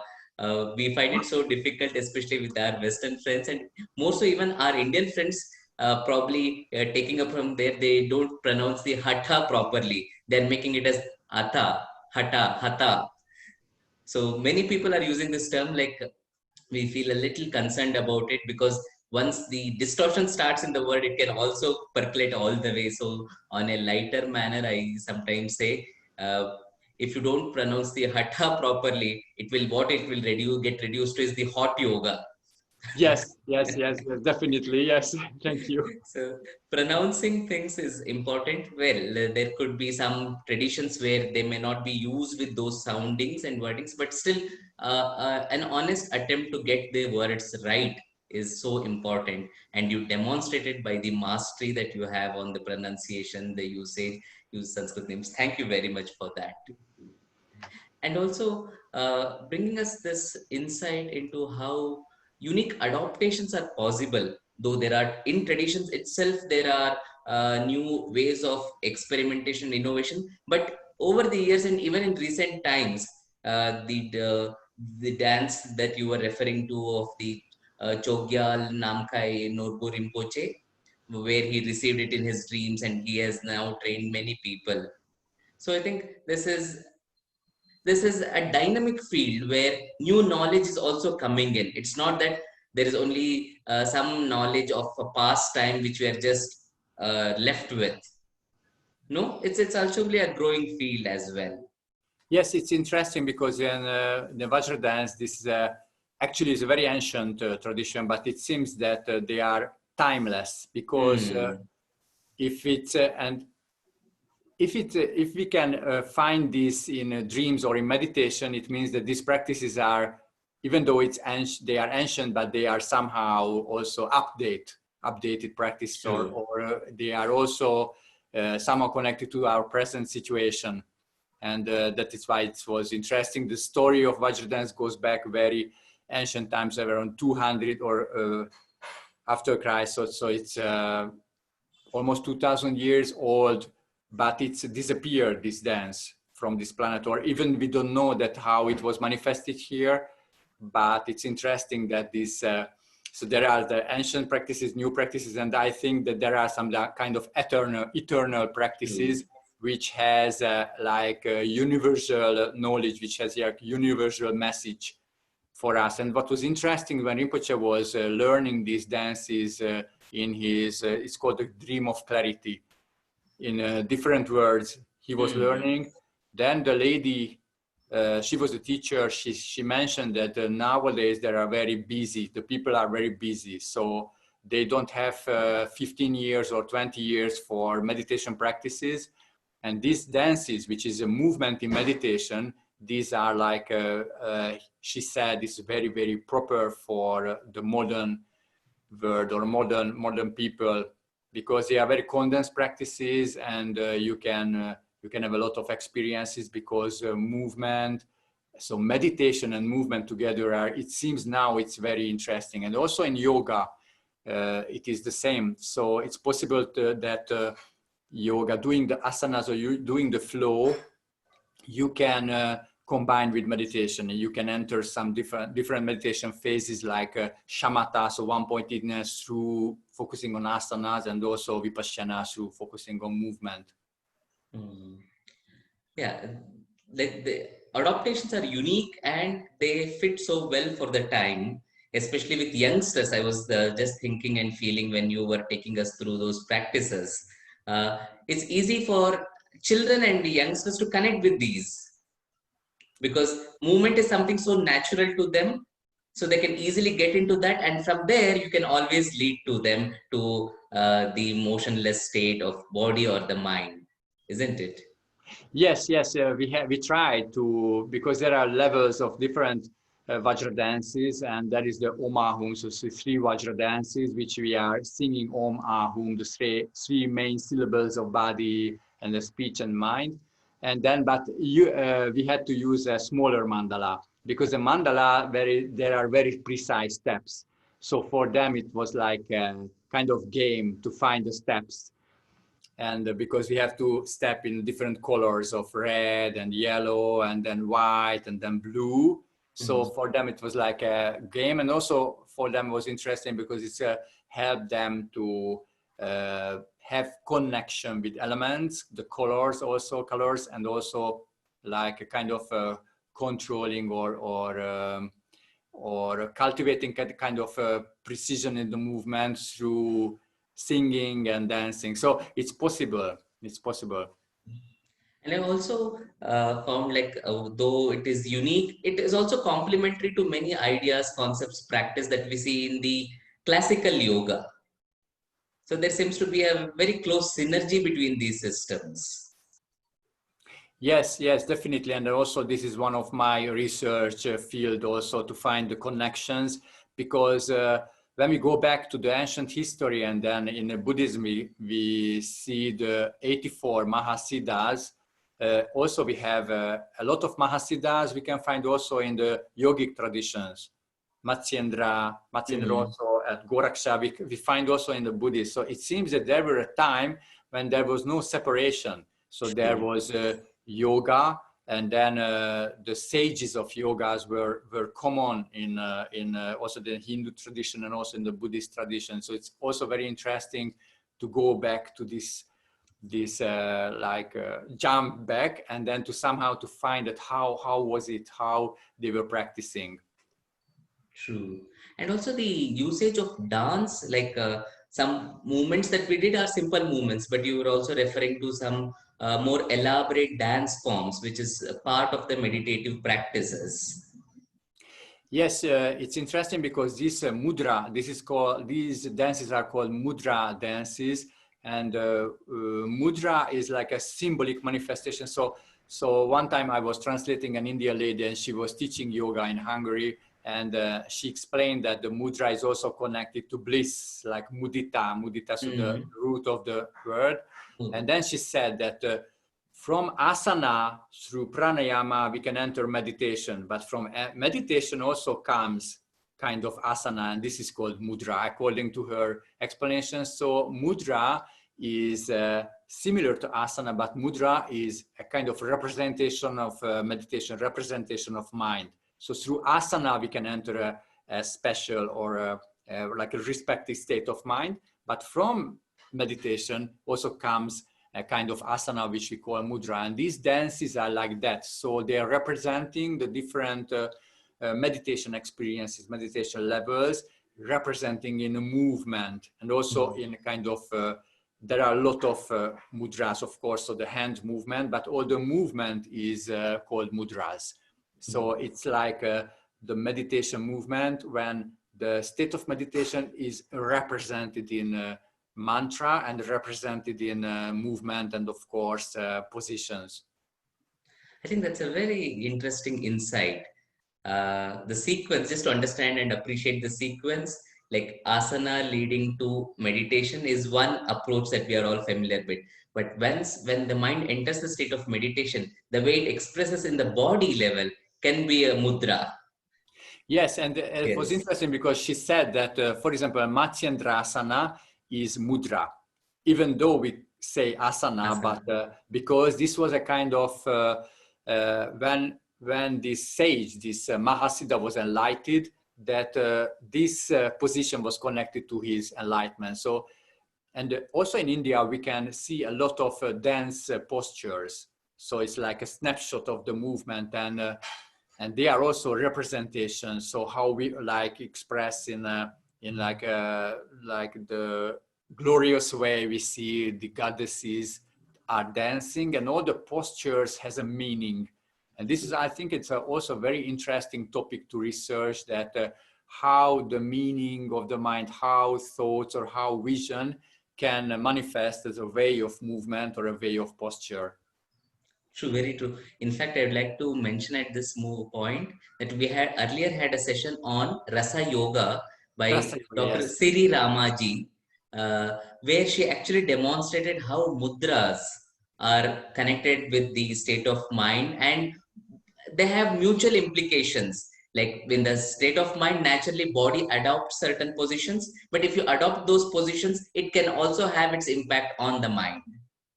Yes, yes, and also similarly in Buddhism, in mudra can be like a posture, but also Mahamudra.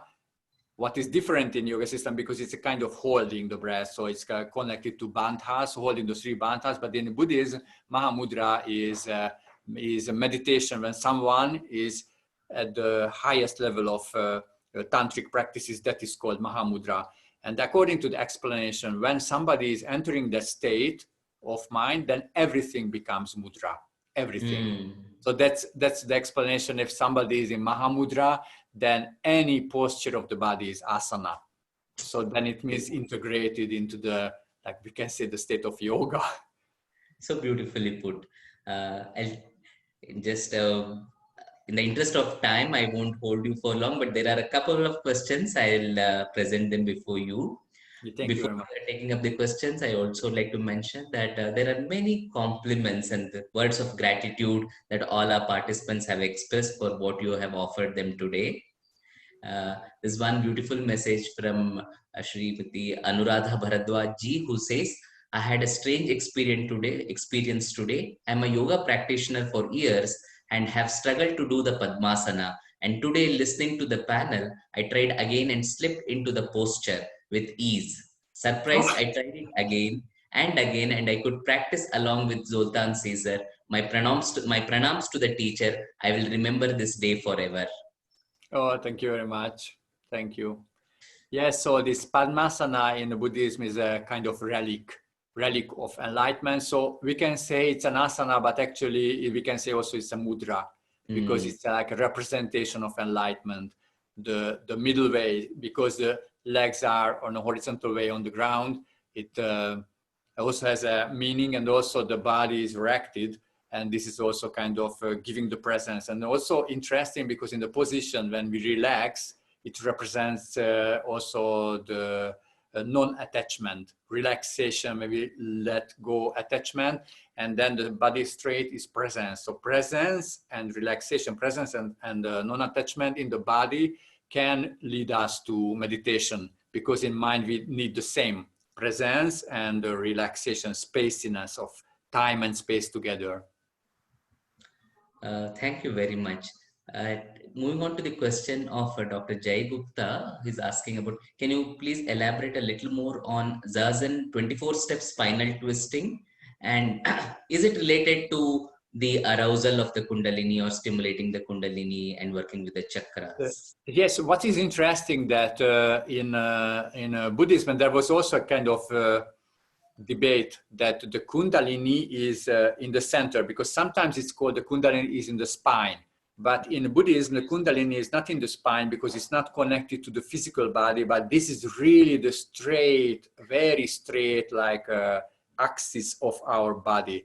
And what we need is to overcome the spine. So it's a very interesting approach. In Zen, these 24 practices is one by one we are twisting. So different twisting practices, like twisting the neck, and also like this, also twisting the shoulder, twisting the torso, because we have to go to the state where we feel that all the vertebrae are like coins. Coins means that when we don't have to keep the body by way of the spine, so when we don't feel the spine, this is one of the key factor to enter the other center.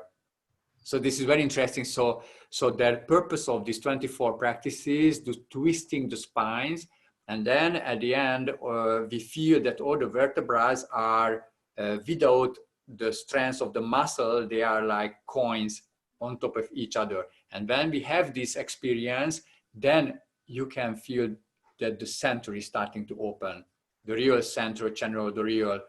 So that is the purpose. So Very there interesting. is helping the posture. But do they use the same word Kundalini, or is there reference to some other word? And is it a very, I mean, an identical concept? Yeah, also we use, sometimes we use the center channel is, of course, Sushumna is very rarely used in Buddhism. We use Avaduti mostly. Avadhuti, Or, okay. yeah, it's interesting because we can find also this term in yogic text as well in India. And Kundalini we use, but very rarely. So usually we use it, the wisdom channel. So this is the channel of wisdom. And what is interesting that when the karmic pranas connected to the two nostrils are entering the wisdom channel, then these emotion and thoughts immediately manifest as wisdom. So this is the way it's kind of called sometimes this is a meditation, because the purpose of meditation, purpose of vipassana means that openly see, vi and pashyati. And then this way, manipulating the pranas, we can have the same result. So vipassana in Tantra is connected to the state when the karmic pranas are entering the central channel and manifesting as wisdom. Okay. So here sometimes we find in text Kundalini, but mostly we call it then karmic pranas are transforming into wisdom pranas, and also the elements are manifesting in different ways. So when the center channel is open, then the miracles are naturally happens because the elements are transforming and they don't manifest on the level of karma, but they are manifest on the level of dharma. So that's why the miracles, what we call miracle, is very natural there. True. Thank you very much for that. I'll move on to next, just a couple of questions. This is a question from Sunil Kumar ji. Probably this is related to your own work and research also. How do Thai and Tibetan yoga systems connect with Patanjali Yoga Sutras? Is there any textual connect discovered between these two systems? So what is interesting now that in the computer science now they are comparing the text, and it seems that many verbs or many like formulas in Patanjali Yoga Sutras we can find also in Buddhist texts. The same way, same sentence, same way of using the words. And what is interesting that these texts are connected to so-called Yogacara system of Buddhism. Okay. So even the word is there, but here yoga in this context is connected to meditation, because in yoga there are levels of meaning in Buddhism. In Southern Buddhism, yoga is when we are empowered by emotions. So these are called the yokes, or the obstacles. So 4 yogas, the Kama Yoga means that the desire is overpowering or controlling us. And then the second one is Bhava, when the life force is controlling us. And then Ditti, when Drishti, when the view is controlling us. And the fourth one is Avidya, or Avidya, when ignorance. But in Yogacara, yoga means to control, so to meditate. And these Yogacara texts, we have a lot of similarity with the Patanjali Yoga Sutras.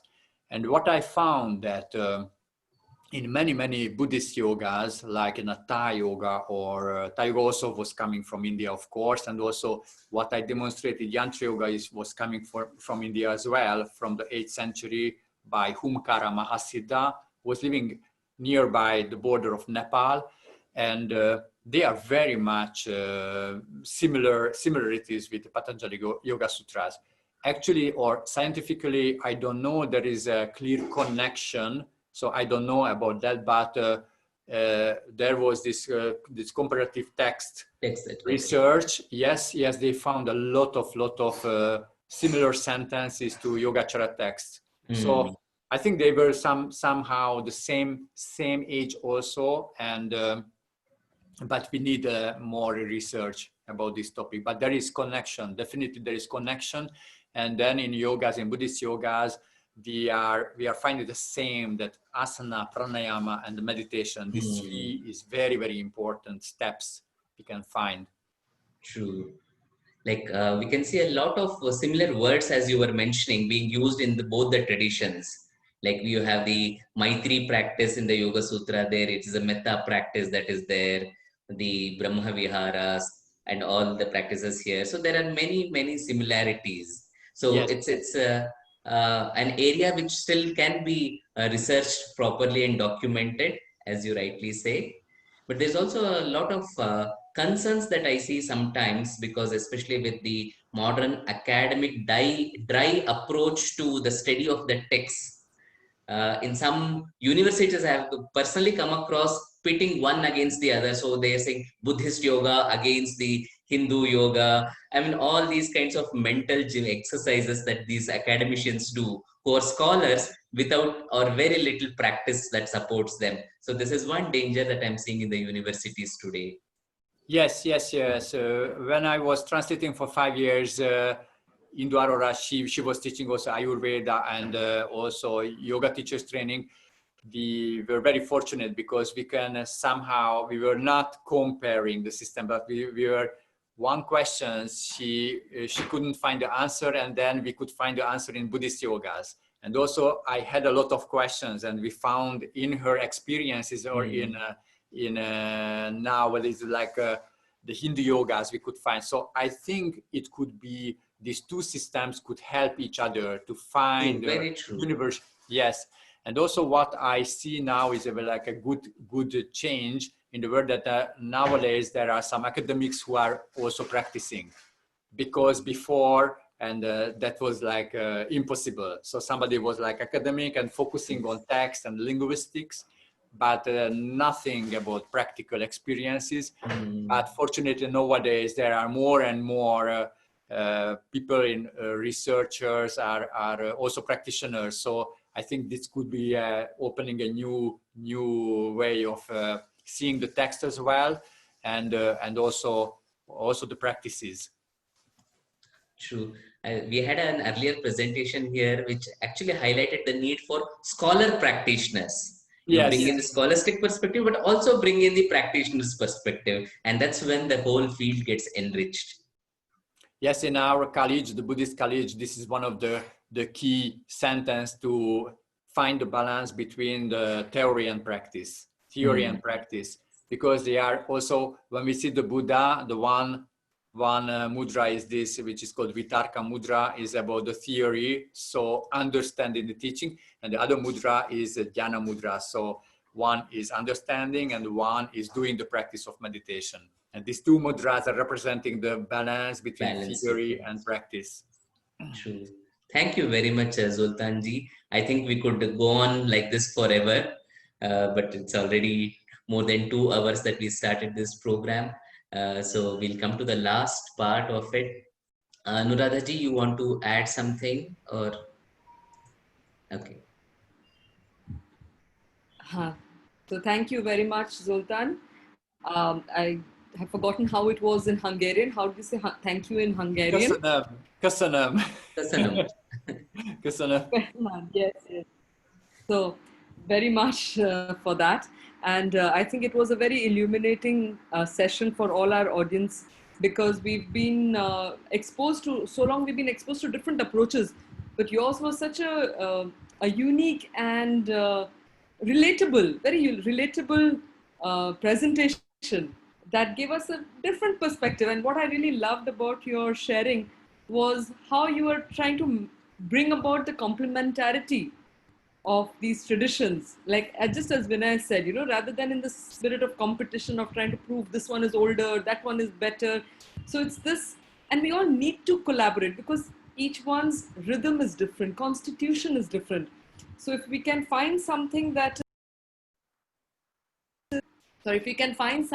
is resonating with one, it will bear results for that individual. So very beautiful sharing, and we love the demonstration, because without seeing that, it would have been difficult for us to really understand the characteristic differences between the yoga practices. So I think the In demonstration was fact, very we have many requests for the demonstration or the video shows for the dance practice, but Yes, maybe yes. it's for some other time. Yeah, but it's also possible to watch, because on YouTube as well they can Okay. find, or people can find Vajradance, and also there is the same way there is the complete web page describing Vajradance, Rinpoche's dream, and so on, so on. Okay. So then you can find also videos to see a little bit how it's a very slow movement. All right. So could we also request you, maybe now as we move on to the last part where I'll make the announcements, could I request you to please just share some links, or how people can reach out and how can they contact you and learn more about your work, read about your work. If you could give us some of those contact details on the chat section for all attendees and panelists, then I'll just go Yes. ahead and make the announcements. Yes, of course. So now it seems that these practices are starting to be more and more open, and then you can find the Tibetan yogas as well openly in YouTube. We can also find it's called Vajra Yoga, and some pranayama techniques. Also, I found it's very interesting when on YouTube also His Holiness the Dalai Lama is teaching 9 breathing in a very special way, because this is called connected to Chakra Samvara, or the Naropa 6 yoga. So now it's even if somebody wants like a global view, it's the YouTube as well, and also there are edited books or published books. You can find a lot of information. Of course, these practices are not so easy to really understand through books, but to seeing them, we can have some kind of ideas, and also to try them. So they are more and more open. This is like a new dimension, because in Tibetan system, yoga system, that was the conclusion of, or the result of this secrecy, that many these systems are disappeared. So we can find them in text. They are mentioning that this kind of yoga, but they disappeared due to the fact that they were keeping them very secret. And it seems that in the time of yoga now, it's a kind of new way. So even somebody is just typing Tibetan yoga can find many YouTube links, and also can do some kind of comparative studies that how they are. And also it's very interesting to see the different yoga systems as well, like how they are based on asana and how they are based on flow, because this is also very interesting, that nowadays in the modern world we can find many yoga styles, and then just to see that they mostly are like a static yogas based on asana and more on flow, and then there are combinations.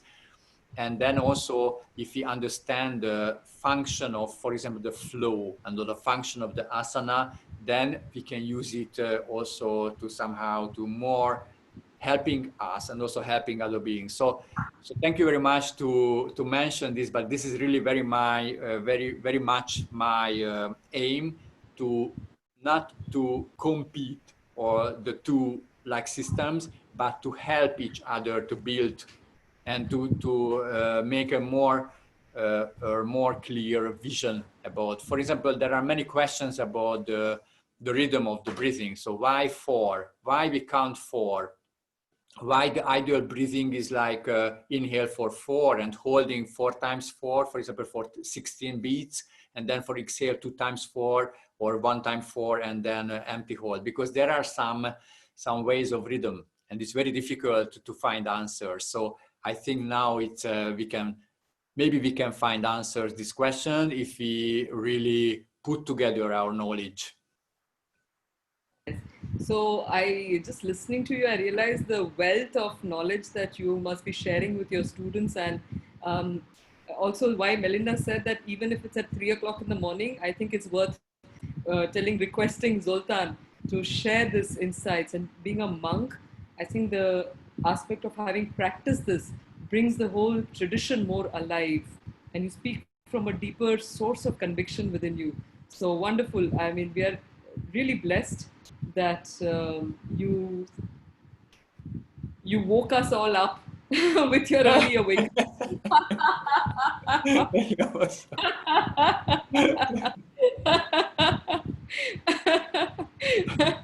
A very different seeing. I mean, in the yoga they talk of this yah pashyati, one who sees, sees. So this is a different world that we would not have necessarily, stretched out to examine or explore. So extremely grateful that you've brought this into our larger yoga family and brought it very close to us. It was truly awakening session. Yes. With all that shaking, I think you just have to get up from bed and do that, and you will be out. Thank you. I was just checking how the condition of light, and during the lecture there was slowly the sun was rising. So now it's darkness is over. Yeah, I think it's very symbolic on many levels. Yes, sir. Many people also have awakened up to this brighter dawn that you have shown to us.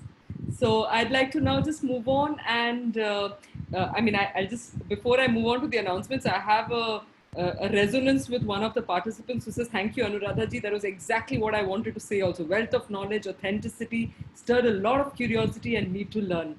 So a very precious gift, and we're very grateful for it. I would now like to just go on to make the announcement of another wonderful session that we've been all waiting for. So Zoltan, if I'll just make the announcements and come back to you and request Vinay and Melinda to close the session with your final words, etc. So Koti Ramprasad ji, could I please request you to put up the...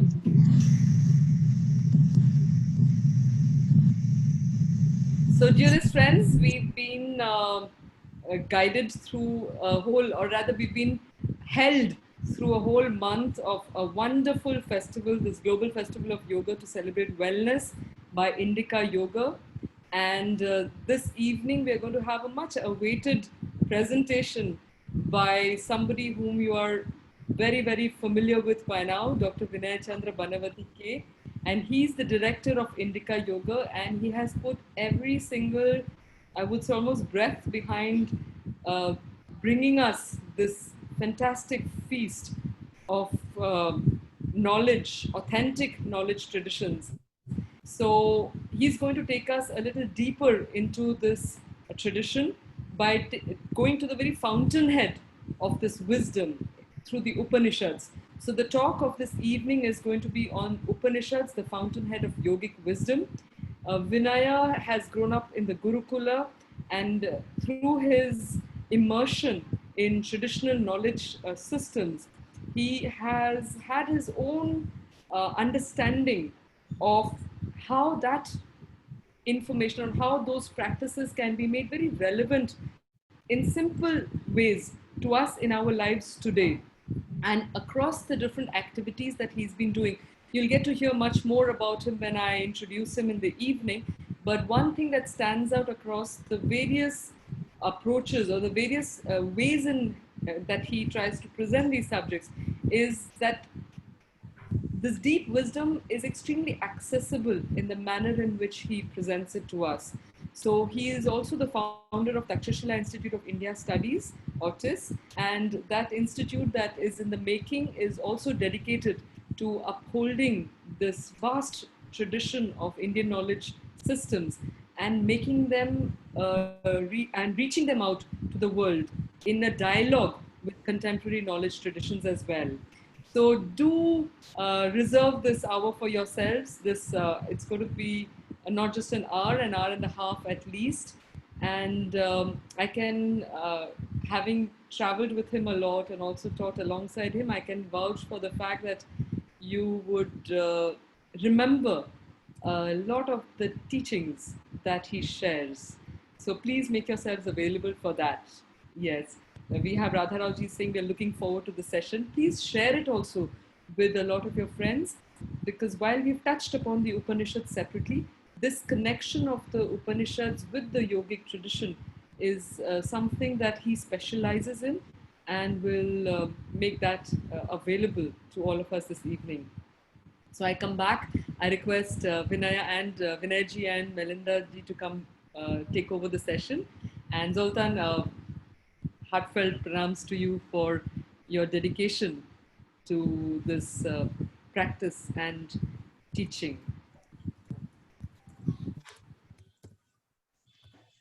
So coming back, Zoltan, how can people connect with you and follow your work? Yes, so in International Dzogchen Community, I type the Vajradance Vajradance.net, yes.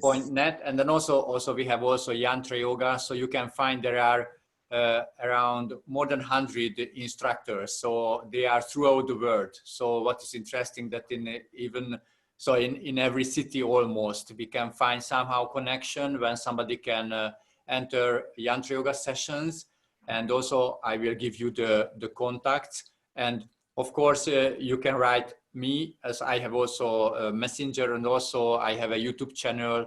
Of course, now is still in Hungarian, so there is a little bit a gap language problem, but maybe in the future I would like to also give some lectures, topics, because there are very interesting topics in English as well.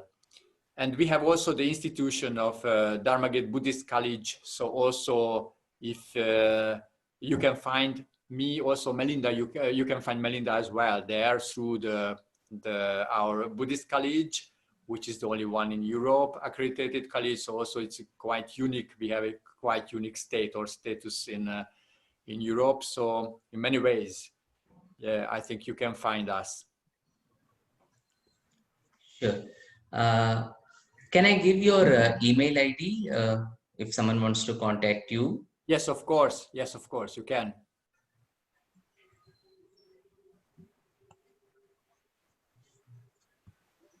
Even I can write.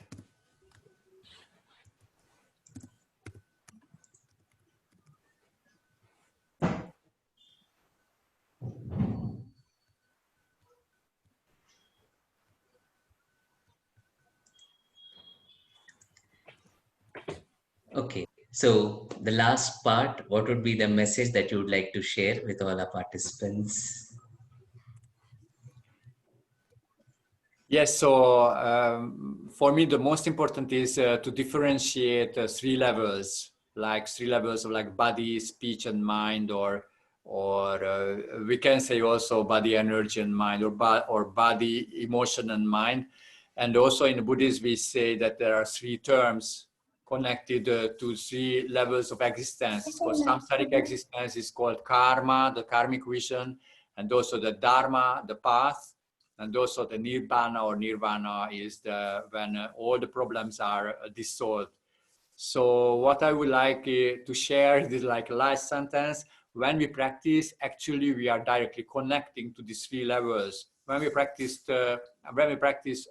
three levels, so on the level of body, on the level of speech, on the level of mind, and we connect these three, that we directly can understand that how is the nature of karma, how is the nature of dharma, like a qualified way of living as well, we can say dharma, and how is the nature of final result. And this is very similar to a kind of wheel. So on the surface of the wheel, this is karma, and then also we can see the path, so the dharma, and then the hub is the final result when we go to our center. And all the practices has the same, I think, approach from the surface, from the circumstance on the outside, from the wheel of karma through the dharma, going to our real heart essence. So this is also, this is my approach as well in any practices.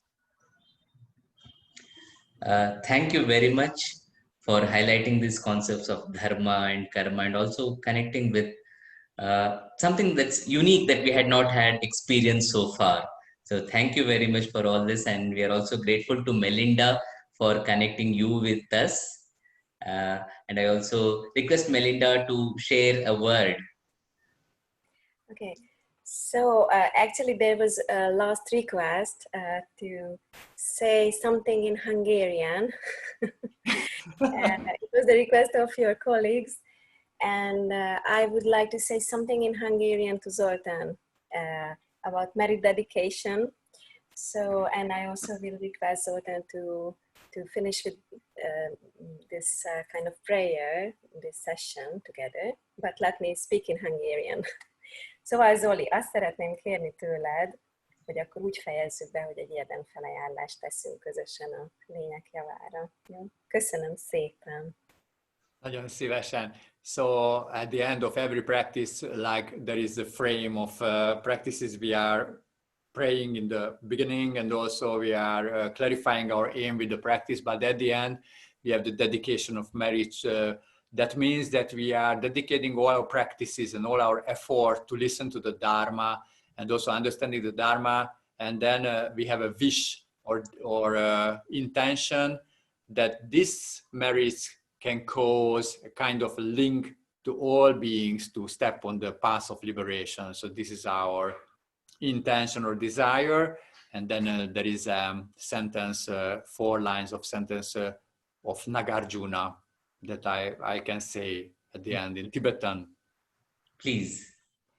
Gevali Chevokun Sunam Yeshe Dzogchen Sunam Yeshe Dzong Bei Tampa Kunyi Tokpar Sho Gevali Chevokun Sunam Yeshe Dzogchen Sunam Yeshe Dzong Bei Tampa Kunyi Tokpar Sho Gevali Chevokun Sunam Yeshe Dzogchen Sunam Yeshe Dzong Bei Tampa Kunyi Tokpar Sho.